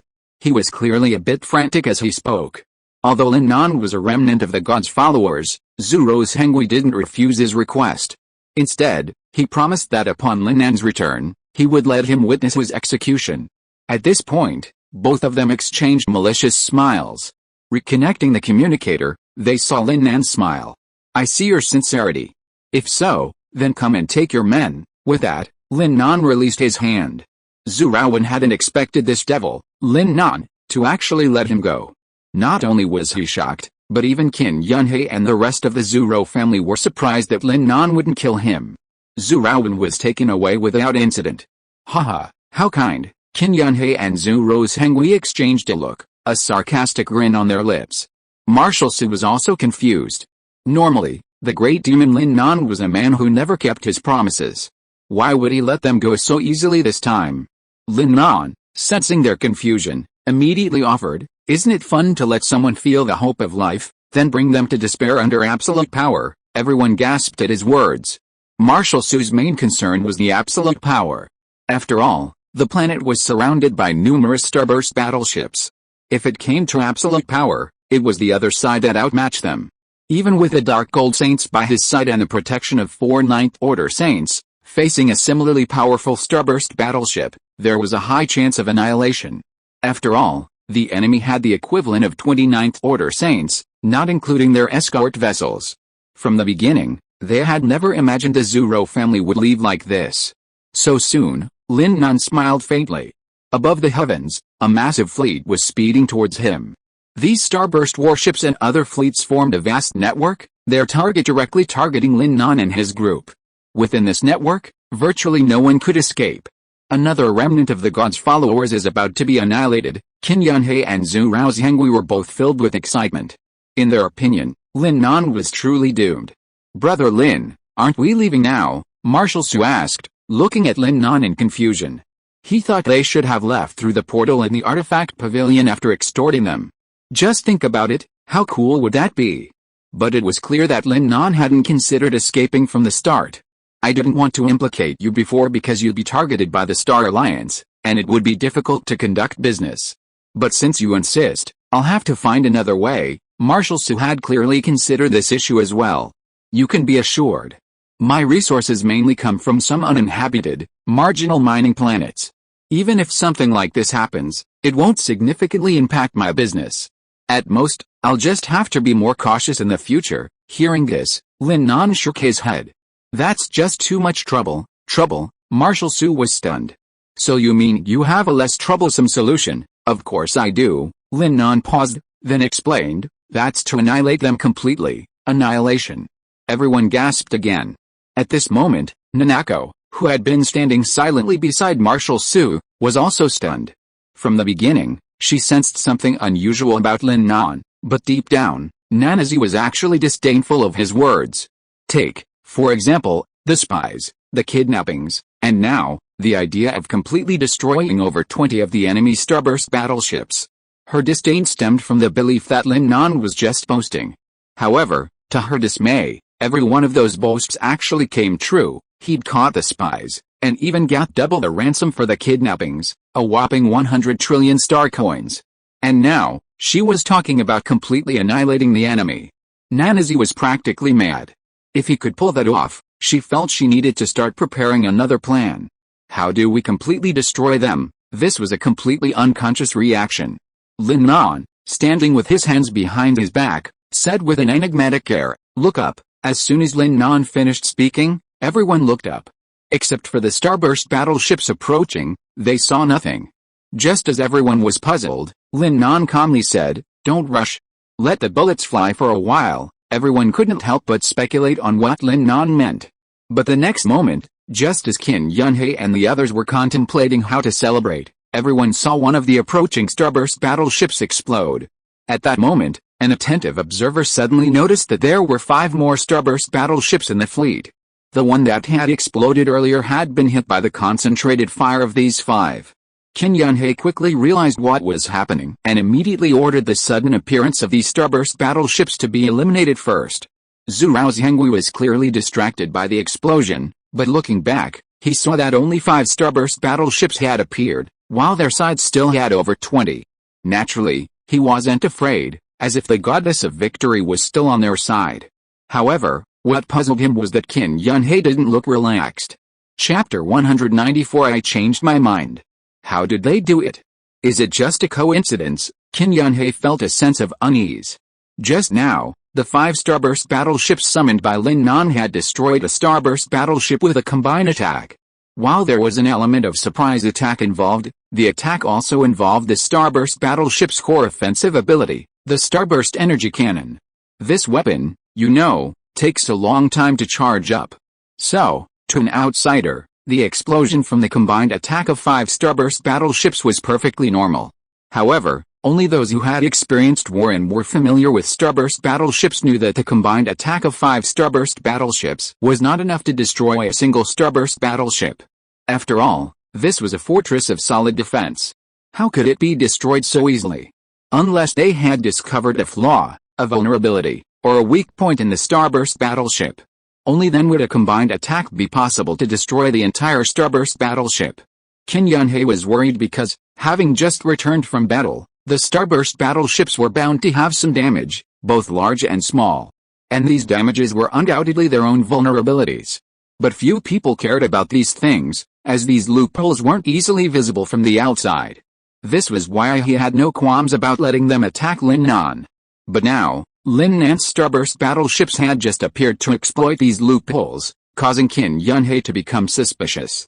He wondered if it was just a fluke, or if they truly had the ability to see through their opponent's weaknesses. If they truly could, who knows how this battle would end. Marshal Su noticed the sudden appearance of the starburst battleships above and guessed they were Lin Nan's fleet. While he didn't know how they arrived, he was more concerned about how Lin Nan would use these 5 to completely destroy the dozens of starburst battleships on the other side. Bang! Another violent explosion echoed, the heat wave instantly dyeing the sky red. Qin Yunhei's brows twitched, his expression a grimace. How is this possible? 5 more starburst battleships combined to destroy a starburst battleship.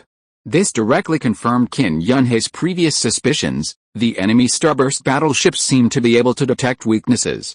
But that wasn't the most shocking thing. The most shocking thing was that their starburst energy cannon seemed to have no cooldown. They needed 10 minutes to charge up a single shot, while you could fire every 5 or 6 seconds. It was pure cheating. Qin Yunhei had no choice but to order the remaining starburst battleships to focus their fire on one of them, essentially directing dozens of starburst energy cannons. Even so, the targeted starburst battleship only suffered level 6 damage, meaning it had sustained at least moderate damage. This was considered a good achievement for Qin Yunhei.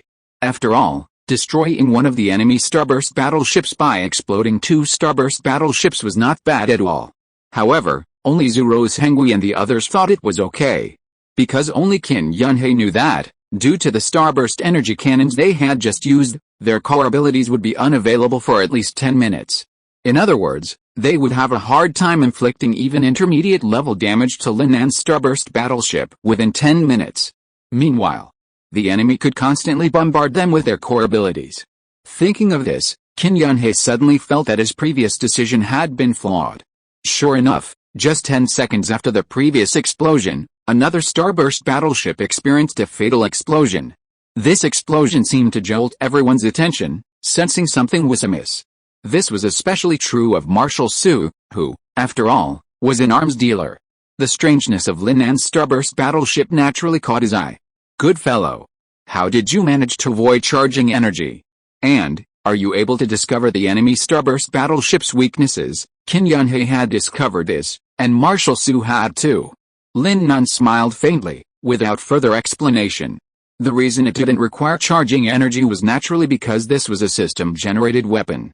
Infinite ammunition and unlimited energy were basic features. Compared to this, not having to charge energy was nothing.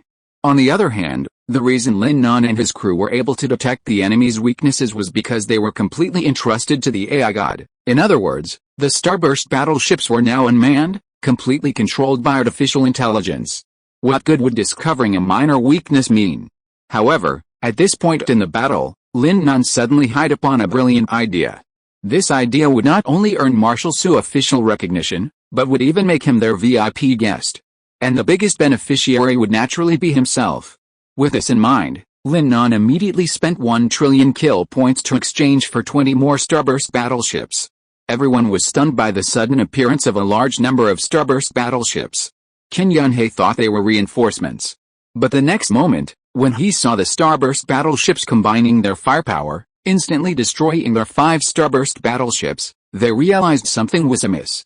Qin Yunhei, unwilling to continue the stalemate, immediately ordered a retreat. Zhu Rosehengui also sensed something was amiss. Was he running?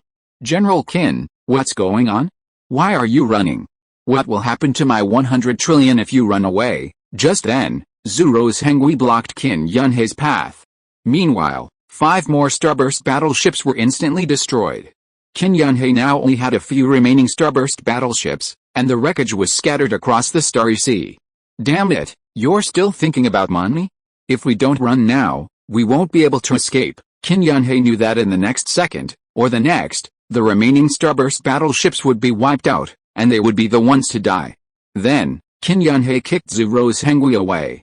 He was a Star Alliance general, after all, a Star Region commander couldn't stop him.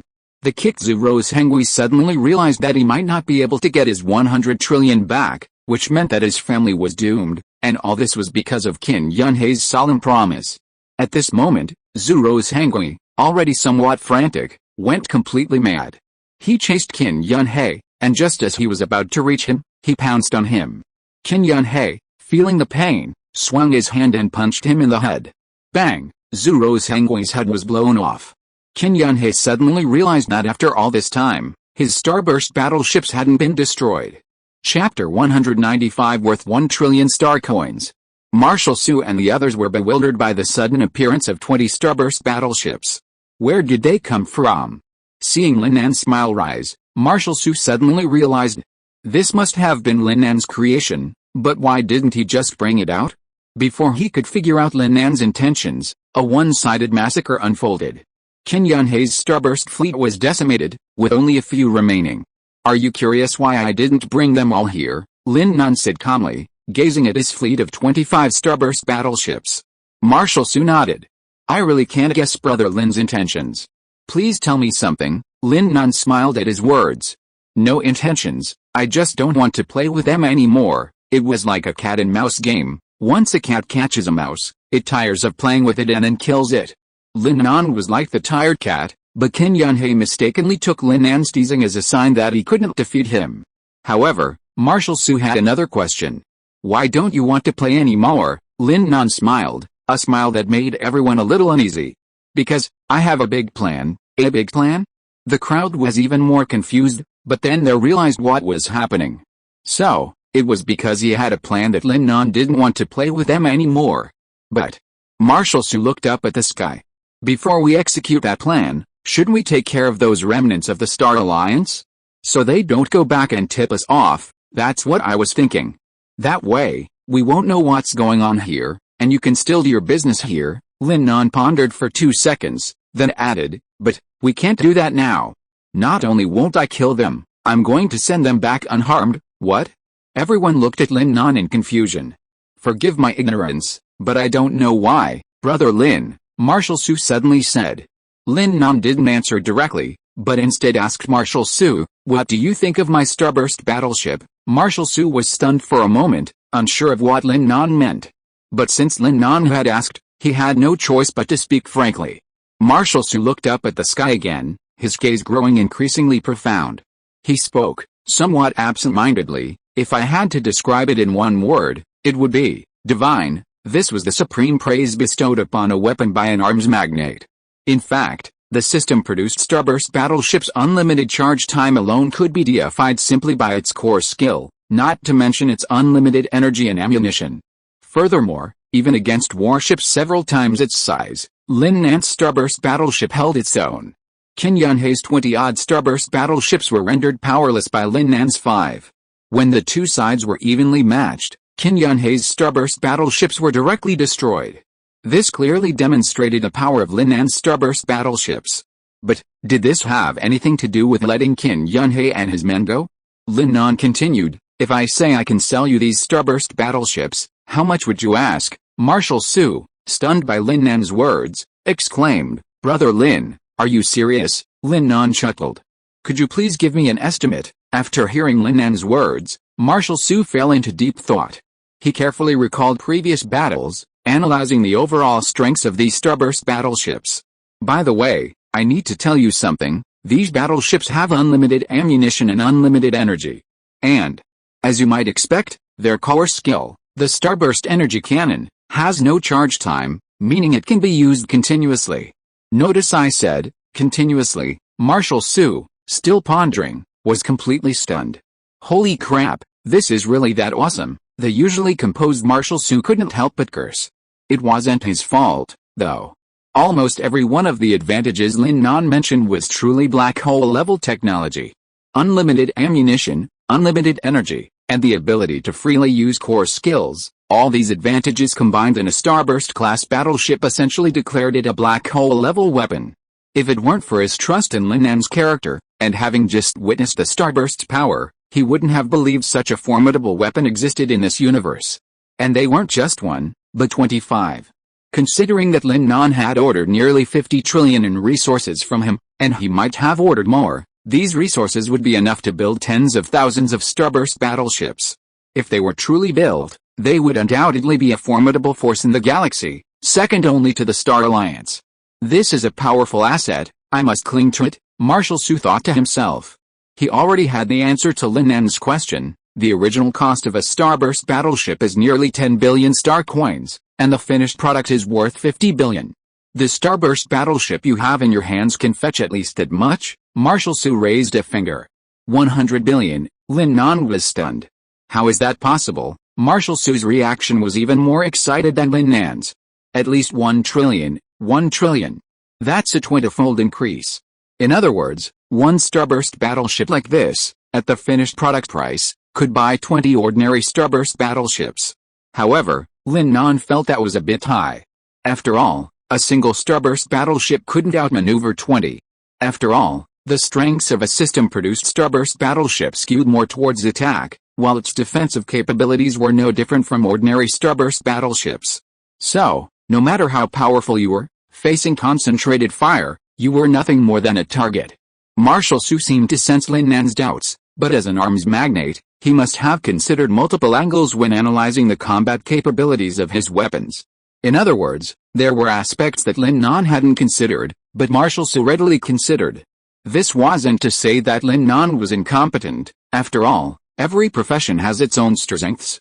For example, while Lin Nan focused on the system-produced starburst battleship's weakness, its weak defense, Marshal Su focused on amplifying its strengths to compensate for its shortcomings. This battleship has weak defense, right? So, let's strengthen its defense. As long as the defenses are adequate, it can fire starburst energy cannons continuously. While a regular starburst battleship fires one shot, it waits for 10 minutes to recharge. A system-generated starburst battleship can fire hundreds of starburst energy cannons within that same 10 minutes. What a concept! This is the equivalent of hundreds of starburst battleships attacking simultaneously. Actually, 1 trillion star coins isn't even enough. Chapter 196, Plan to Subvert the Star Alliance. After Marshal Su explained his plan, Lin Nan suddenly understood. His so-called method for enhancing defense was a simple, crude one, simply surrounding it with ordinary starburst battleships to act as defensive armor. Marshal Su even suggested that if Lin Nan truly wanted to sell, he could help him contact a client right away. Lin Nan instinctively asked, who? Marshal Su's face suddenly flushed with embarrassment. Of course, for me. With a battleship this impressive, I'd definitely buy one for myself first. Lin Nan was left feeling both amused and embarrassed. Don't be so impatient. If you want one, I'll give it to you. With that, Lin Nan let Marshal Su choose a starburst battleship on the spot. This stunned not only Marshal Su, but also Nanako and his men, leaving them speechless. This. I'm afraid this isn't right. Marshal Su's voice trembled with excitement. Lin Nan smiled, his lips curling up unconsciously. What's wrong with that? You're my brother, so what if I gave you a starburst battleship? Marshal Su was nearly moved to tears by Lin Nan's words, but he hesitated. This is worth trillions. You just gave it to me like that. I feel a little guilty about it. Marshal Su didn't know how to form his words. After all, this wasn't just a small sum of 100 or 200 million, but trillions. The wealth he had accumulated over the years was only a few trillion. Don't say that. I didn't just give it to you like that. I consider you my brother. Yes. Marshal Su hadn't expected to become so important to Lin Nan. The unspoken emotion made him finally accept Lin Nan's gift. But he also knew he couldn't accept Lin Nan's gift for nothing. He had to do something for Lin Nan. Now I can tell you why I didn't kill those guys. Do you want to hear it? Marshal Su nodded, but worried that there might still be spies eavesdropping, he immediately dismissed everyone, including Nanazi. Nanazi's face darkened as she left. Actually, you don't have to dismiss all these people. It's no big deal, Lin Nan said calmly. It's nothing. Just let them go back and clean up. We can't stay on this planet anyway, Marshal Su said with a smile. However, Lin Nan shook his head after hearing his words. No, you don't have to leave. Since I'm planning to let them go, I'm not afraid of their revenge. Or rather, they won't seek revenge at all, will they not? Marshal Su frowned slightly. But from what I know, those guys in the Star Alliance are basically vindictive. If you let them go, they'll definitely come back. No. They won't, Lin Nan said confidently. And not only will they not retaliate against you, they might even treat you as a distinguished guest of the Star Alliance. A distinguished guest? How is this even possible? After all, we're all in this together, right? Marshal Su was completely baffled. Just then, Lin Nan said calmly, actually, I have a mission for you. It's not really a mission, it's a deal. A deal? With whom? Not with the Star Alliance, right? Lin Nan laughed. Marshal Su was even more bewildered. As if on a whim, he pressed on, you're not asking me to sell this black hole-class starburst battleship to the Star Alliance, are you? Lin Nan laughed again. Marshal Su was already at a loss for words. What are you so hesitant about? Isn't it nice to make money from the Star Alliance? Lin Nan suddenly said. But, Marshal Su was a bit bewildered. He didn't know if Lin Nan was truly stupid or just pretending. While it's possible, if we sell them weapons of this level, won't their strength increase exponentially? We're essentially selling them weapons for war. We might make a lot of money, but do we really want to use it to fight them? To put it bluntly, they'd love for us to throw money at them. Lin Nan gave him a look that said, I understand you perfectly, you're right, but not entirely. For example, we can certainly make a lot of money, but that doesn't mean I can sell them weapons and they can use them to kill me. My weapons, of course, only obey me, and they don't accept money. Marshal Su didn't know what Lin Nan meant, But after carefully pondering his words several times, a sudden bolt of lightning struck his mind. He seemed to finally glimpse of Lin Nan's grand plan. Suddenly, his eyes went blank, and he froze in his tracks. This was a massive plan. If successful, it could even overthrow the Covenant's rule without a single soldier. Specifically, the plan was simple: introduce this weapon to the Star Covenant at a very low price. The reason for the lower price was the concern that the Covenant wouldn't order a large number due to budget constraints. If they could order a large number, perhaps even as an upgrade for their existing starburst battleships, they could deploy these warships throughout the Covenant. While they were gloating, they never dreamed that the weapons they had spent so much money on would turn against Lin Nan during the showdown. No one in the Covenant would know that they had actually built them. Even if they had nominally bought them, it didn't change the fact that they had built them. After all, these weapons were cheap. Since they had built them, they naturally had to obey his orders. To put it another way, the Covenant asked Marshal Su to help them train the God of War, but unbeknownst to them, they were actually Lin Nan's own men. When the Covenant wanted to use the God of War to fight Lin Nan, they suddenly discovered that the people they had painstakingly trained were actually his subordinates. This was Lin Nan's plan. The root of all this lies in Lin Nan's skill, AI God. This ability to control his own weapons determines the feasibility of this plan. At this time, Marshal Su has completely come to his senses. He used to doubt whether Lin Nan was stupid, but now it seems that the clown is actually me. In front of Lin Nan, he feels like a big fool. If this plan succeeds, the rule of the Star Alliance may really be shaken. I really want to pry open your brain to see what it is like. You can actually think of this method. Lin Nan smiled. Do you know why I let them go now? Marshal Su also laughed. Are you asking them to help with publicity? After all, he is the only one who has actually seen the existence of this kind of starburst battleship. If you are listening to this novel on a channel other than Fanfic World, it means it was downloaded and re-uploaded without effort. We warmly invite you to visit our channel, Fanfic World. There you will find the original version of this story and many other novels of various genres. We look forward to seeing you dive into a world of incredible novels. Chapter 197 Transaction. As expected, upon returning to Star Alliance headquarters, Qin Yunhei began promoting this unique starburst battleship. Of course, many dismissed this as a casual excuse for dereliction of duty. After all, he had returned with fewer than 5 battleships, compared to the 20 he had left with, including several starburst battleships that had been sent to support the initial deployment. Overall, under Qin Yunhei's command, his team ultimately suffered a crushing defeat, and he himself was even suspected of murdering Star Region Commander Zhu Zhangui. You really have to believe me, there's something fishy about their starburst battleship, Qin Yunhei continued to protest, but even with the video evidence proving his innocence, the gossip could not be stopped. Ultimately, Qin Yunhei was court-martialed and imprisoned. General, what do you think of this? In a secluded room, Zhao Zilong watched the video silently. Seeing he remained silent, the adjutant beside him continued. The inspection results from the technical department confirm that this video is not fabricated in the slightest. This means General Qin Yunhei wasn't lying. There truly is a starburst battleship capable of using a core skill without charging. Zhao Zilong nodded, but his expression remained unremarkable. The fact that it could operate without charging a core skill meant that this starburst battleship had reached a black hole level. This was the pinnacle of weaponry. If it had appeared under normal circumstances, Zhao Zilong would have taken notice, but not with such seriousness. This was the decisive stage of the showdown against the disciples of the gods. Are they coming back? Zhao Zilong sighed silently.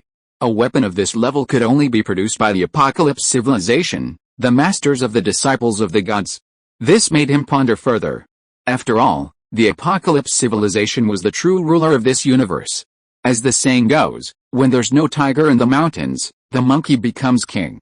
No matter how powerful the Star Alliance was, it was nothing more than a wild monkey in the mountains, unable to stand up to them. However, Zhao Zilong ultimately dismissed this speculation. If they truly returned, they would surely sweep across the Star Alliance with swift force. They wouldn't, as the video showed, begin with a 5-planet test, then overwhelm with over 20, ultimately releasing Qin Yunhei. Who are those people? Any news? Zhao Zilong looked up at his adjutant, who bowed slightly. According to the Zhirao family, that planet belongs to Marshal Su. The incident began when Zhirao's eldest son provoked Marshal Su's friend. The friend then made a bet and won, but Xiao's eldest son refused to repay the bet and was kidnapped. Qin Yunhei, who happened to be passing by, discovered him, and a confrontation ensued. The adjutant spoke in a flurry, then, after catching his breath, continued, "It's worth noting that Marshal Su's friend is a true disciple of the god Athena." Athena? Xiao Zilong's eyes darkened at the name. He'd originally been thinking he knew this Marshal Su, but upon hearing Athena's name, his attention was immediately drawn to him. As the saying goes, enemies often see eye to eye, and even at the mere mention of her name, Xiao Zilong reacted strongly. Since Athena is involved, the entire galaxy should be sealed off. It's already been sealed off. The adjutant bowed slightly. Xiao Zilong nodded. Capture Marshal Su too, and that true disciple too. I want to see them alive. That, the adjutant suddenly said. Captain, I still have no leads on that true disciple, but this Marshal Su is here. Here? Walking right into a trap. Xiao Zilong frowned slightly. No, the old adjutant shook his head. He said he came to trade with us, and the object of the trade was none other than that starburst battleship. What? Xiao Zilong was shocked, then eagerly said, appoint him. I want to see him in person. Xiao Zilong held a high position, sitting on a luxuriously decorated chair, surrounded by steps leading down. Ninth-level evolvers flanked him in the main hall, the scene reminiscent of an ancient emperor. Marshal Su, brought in, felt a certain sense of panic. Although he felt confident, he was here to negotiate, and the other party was none other than Xiao Zilong, the Grand Commander of the Star Alliance. The two had actually met before. While browsing the Star Ocean, he had stumbled upon a golden metal flower. He didn't know what it was, but because his wife loved it, he kept it. After his wife's unexpected death, the golden flower became his final token of remembrance. This item had accidentally reached another person, who had come to Marshal Su, offering a large sum of money to buy it. The man had approached him and immediately negotiated a price, something that had deeply offended Marshal Su. Back then, he was still a gold digger, living a life of want. The man had offered a sky-high price, but even then, he refused to sell. He felt he was objectifying his feelings for his deceased wife, so he simply kicked him out. Later, the man disappeared. It was only later, when he accidentally learned on TV that the man he had kicked out was the head of the Star Alliance. Whenever he got drunk and boasted about it, he would bring it up with others. But gradually, he stopped talking about it. Every time he spoke of it, he would subconsciously think of the golden flowers and, at the same time, his wife. The moment he saw Xiao Zilong, the past events flashed through his mind like a movie. Upon seeing him, Xiao Zilong flashed a rare smile. General Su, long time no see. General Su smiled back politely. I'm your humble servant, General Su. Nice to meet you, Commander-in-Chief. You're welcome. Xiao Zilong's lips curled slightly. You're still so courageous. You just killed my men, and you dare to come and discuss business with me? You're just as brave as when you kicked me out. Now, tell me what business you want to discuss with me. If I'm interested, we can discuss it. Otherwise, you don't have to go back. As soon as he arrived, Xiao Zilong gave General Su a show of force. However, for some reason, facing this kind of person, General Su remained calm. I suppose the Commander-in-Chief already knows? The business I'm doing with you today is the Black Hole-level Starburst battleship. Chapter 198. This is impossible. Black Hole level? Interesting. No arms dealer has ever dared to claim they've built a Black Hole-level weapon, Xiao Zilong said with a smile, a wicked curve instantly curling across his handsome lips. Without waiting for Marshal Su to elaborate, he continued, so, you provided the Starburst battleship that man used to destroy our fleet. Marshal Su nodded slightly, then gazed at Xiao Zilong calmly and said, as an arms dealer, I'm only responsible for selling weapons. Once sold, I have nothing to do with them. So, I'm helpless when Mr. Lin uses it against you. He was clearly lying, but there was no other way. And even though he knew he was lying, Marshal Su still dared to meet Xiao Zilong's gaze, his eyes unwavering, as if he had truly built this Black Hole-level Starburst battleship himself. When did your weapons research capabilities, as an arms dealer, become so impressive? Xiao Zilong circled around Marshal Su, his sharp, hawk-like eyes searching for his weaknesses. But Marshal Su remained unperturbed. While you're right, you can't get away with bullying my Star Alliance patrol with just these excuses. Xiao Zilong's voice grew serious. So, what do you want? Marshal Su turned to look at Zia Haozilong. Are you not interested in my black hole-class starburst battleship? I'm just a businessman. I'm here to discuss business. But if you really want to kill me, I'm not afraid. As Marshal Su spoke these words, an unnaturally resolute look appeared in his eyes, as if to tell Zia Haozilong, I'm truly not afraid of death. In reality, there was something he didn't say, that the moment his wife died, his heart had died. Therefore, he viewed death as a path to finding her, and therefore, naturally, he held no fear. For some reason, seeing those eyes, Zia Haozilong froze for a second. It was as if he read his mind. Shaking his head, Zia Haozilong sank back into his chair. Let's talk about the price. Tell me your bottom line. I'd like to see your sincerity. Marshal Su nodded and said, a regular starburst battleship costs 50 billion star coins, but this black hole-class starburst battleship can store unlimited energy. During the energy vacuum period when other starburst battleships fire a single starburst energy cannon, this one can fire hundreds of them. In other words, theoretically, one of these is equivalent to hundreds of starburst battleships. Marshal Su's words shocked everyone. The 9th rank guards gasped in amazement, while the old adjutant beside them was even more amazed. However, Zia Haozilong disagreed. You said, this is only theoretical. Don't you have to consider its energy source? Although it doesn't need to store energy, after a few rounds, the energy source will be exhausted. Doesn't recharging take time? No. Marshal Su's firmly startled Zia Haozilong.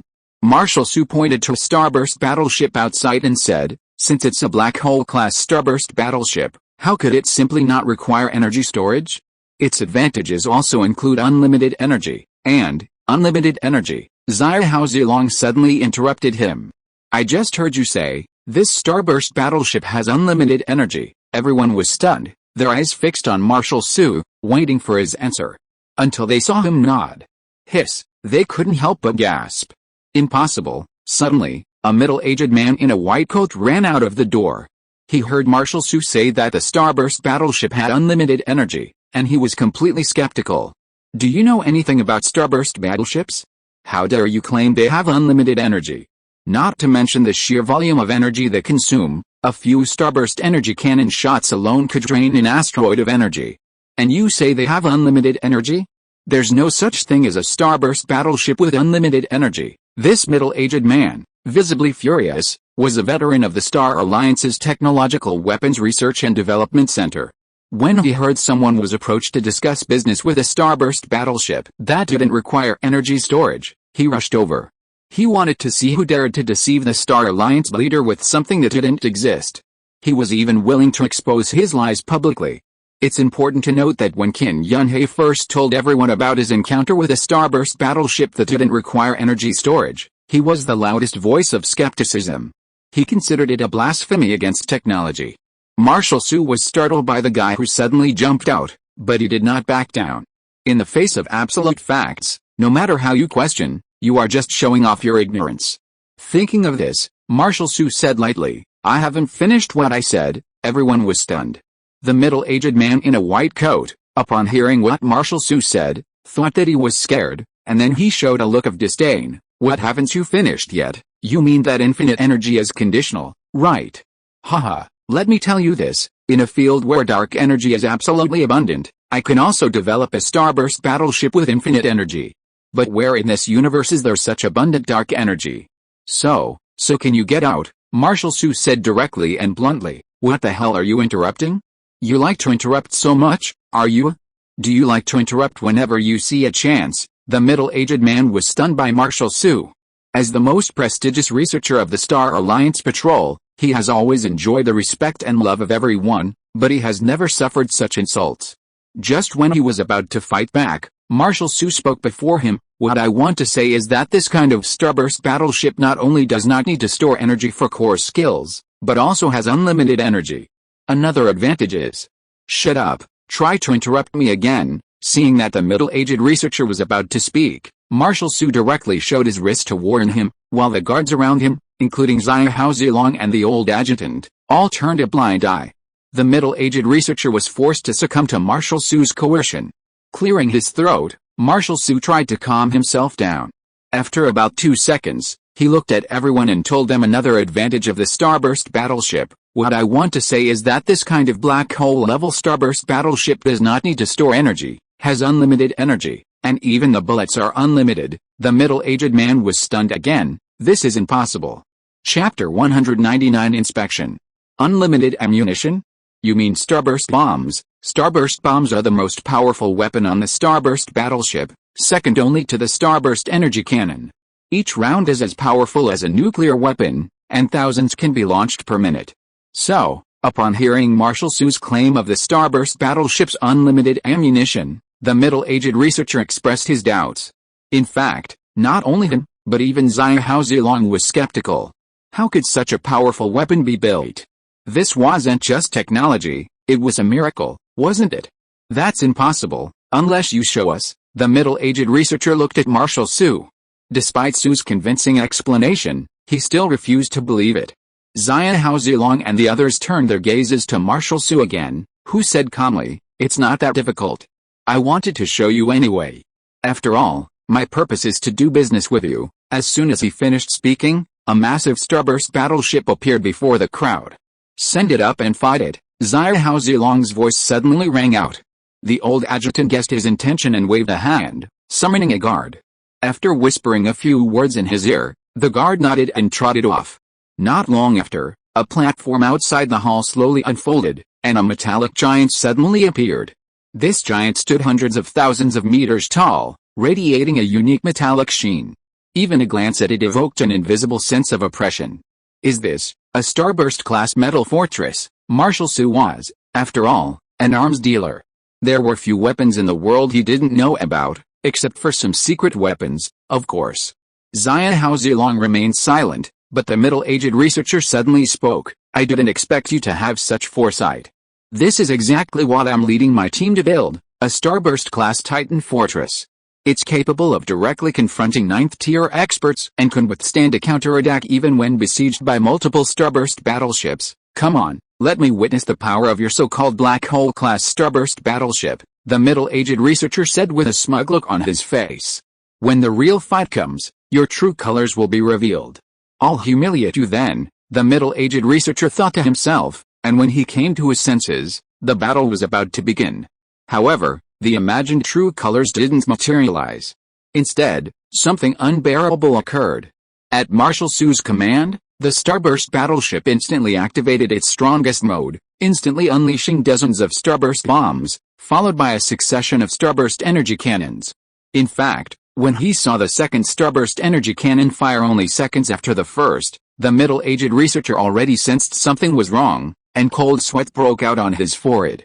This confrontation was inherently unequal. The Starburst Fortress Titan was originally designed to handle interplanetary land battles, while the Starburst battleship was designed for intergalactic combat and space warfare.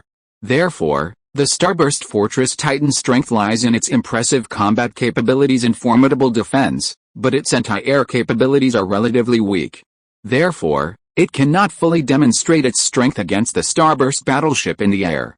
However, even so, the outcome of the battle is uncertain. The Starburst Fortress Titan's exceptional defenses allow it to engage in close combat with a Starburst battleship when its Starburst energy cannons are inactive. Of course, this only applies to ordinary Starburst battleships and is not suitable for a Black Hole-class Starburst battleship. Thus, the following scene unfolded. The Fortress Titan, charging towards the Starburst battleship, was bombarded by over a dozen Starburst energy cannons before even reaching close range. An ordinary Starburst battleship could only withstand 7, but Kenyon's hidden damage dealt it with 5. So, after being blasted by more than a dozen consecutive Starburst energy cannons, the Starburst Fortress Giant's lower body collapsed. The incessant barrage of nuclear-level Starburst bombs had already reached thousands, each one aimed squarely at the site severely damaged by the Starburst energy cannons. Ultimately, the Starburst Fortress Giant exploded before it could even reach the Starburst battleship. This one-sided slaughter revealed the true strength of the Starburst battleship. This Fortress Giant isn't that strong. It has no chance of fighting back against the Starburst battleship, someone in the crowd suddenly exclaimed.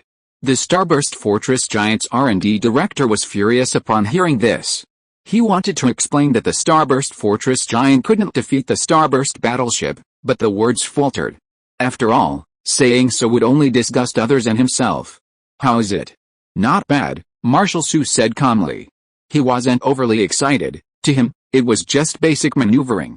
I think we can continue discussing the price. Xiahou Zilong turned his head to look at Marshal Su, his lips inadvertently curled up, clearly satisfied with this battleship.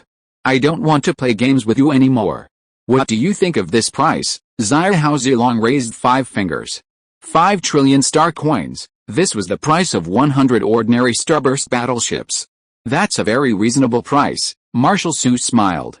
But I'm afraid I can't agree, too little. Xiahou Zilong frowned slightly.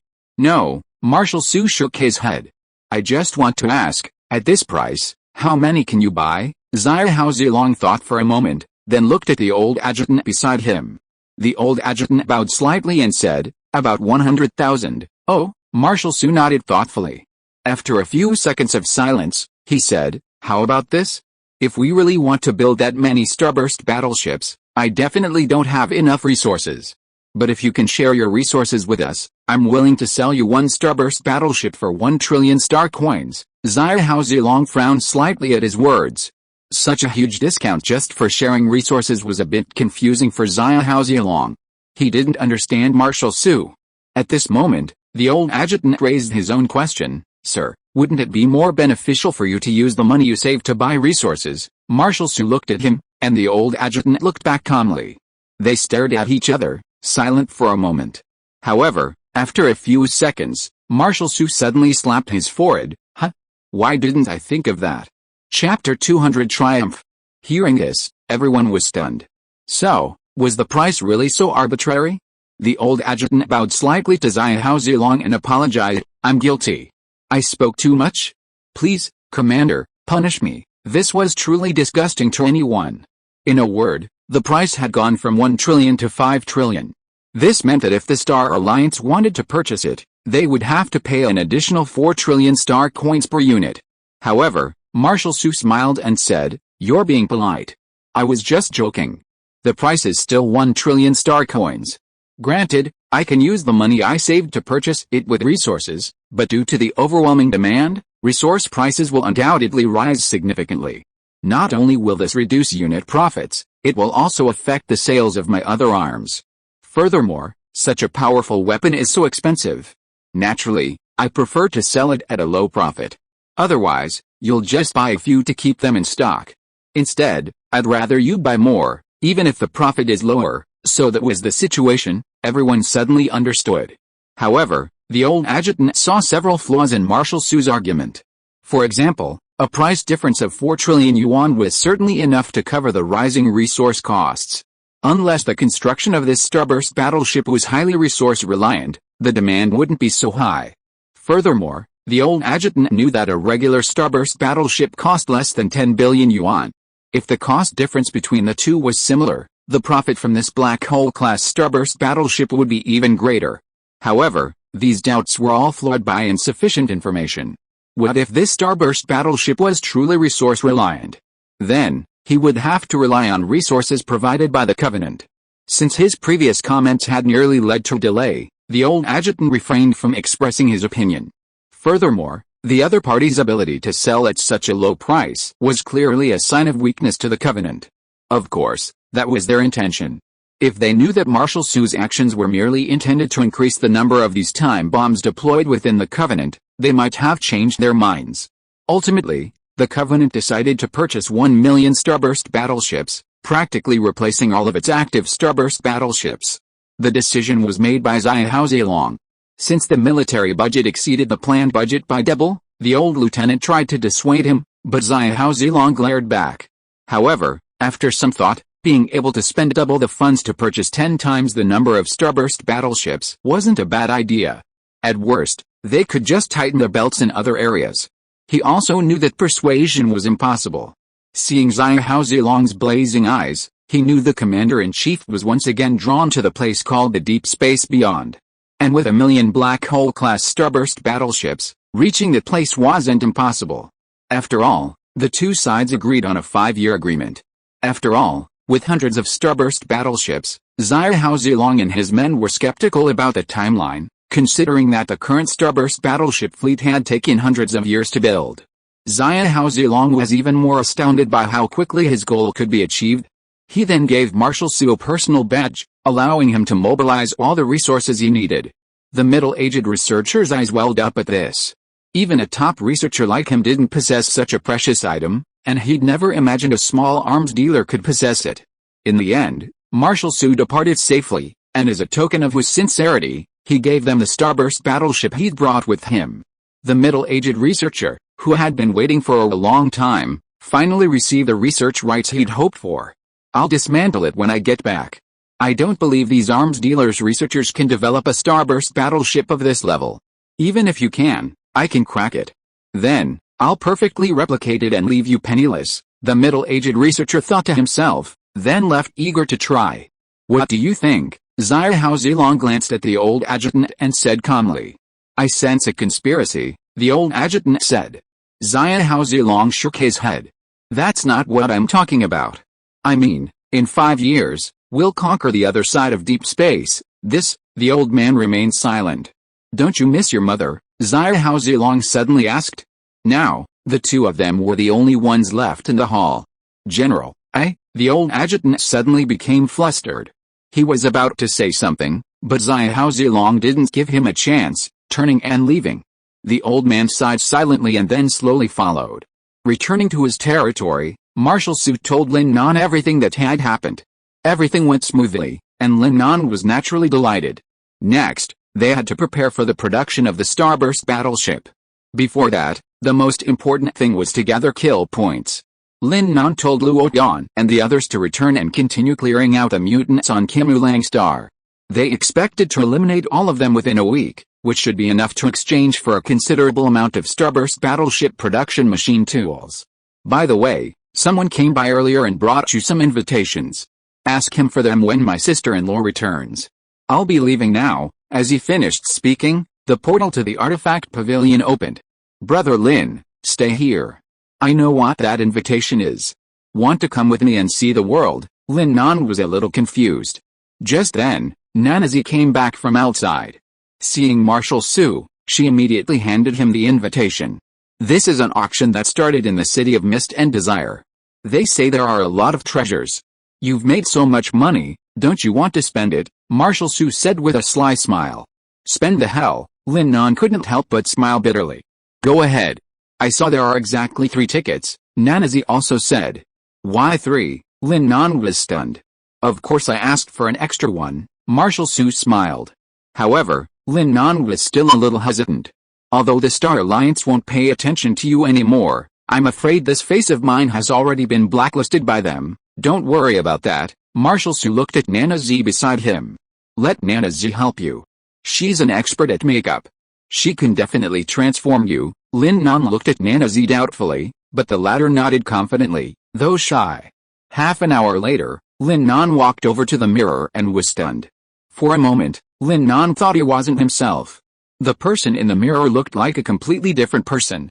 End of this chapter. Thank you so much for reading until the end. Don't forget to give it a like. Looking for more exclusive content and immediate access? Subscribe to our Patreon. Remember, every like, subscription or donation encourages us to continue. Thank you all. See you in the next video.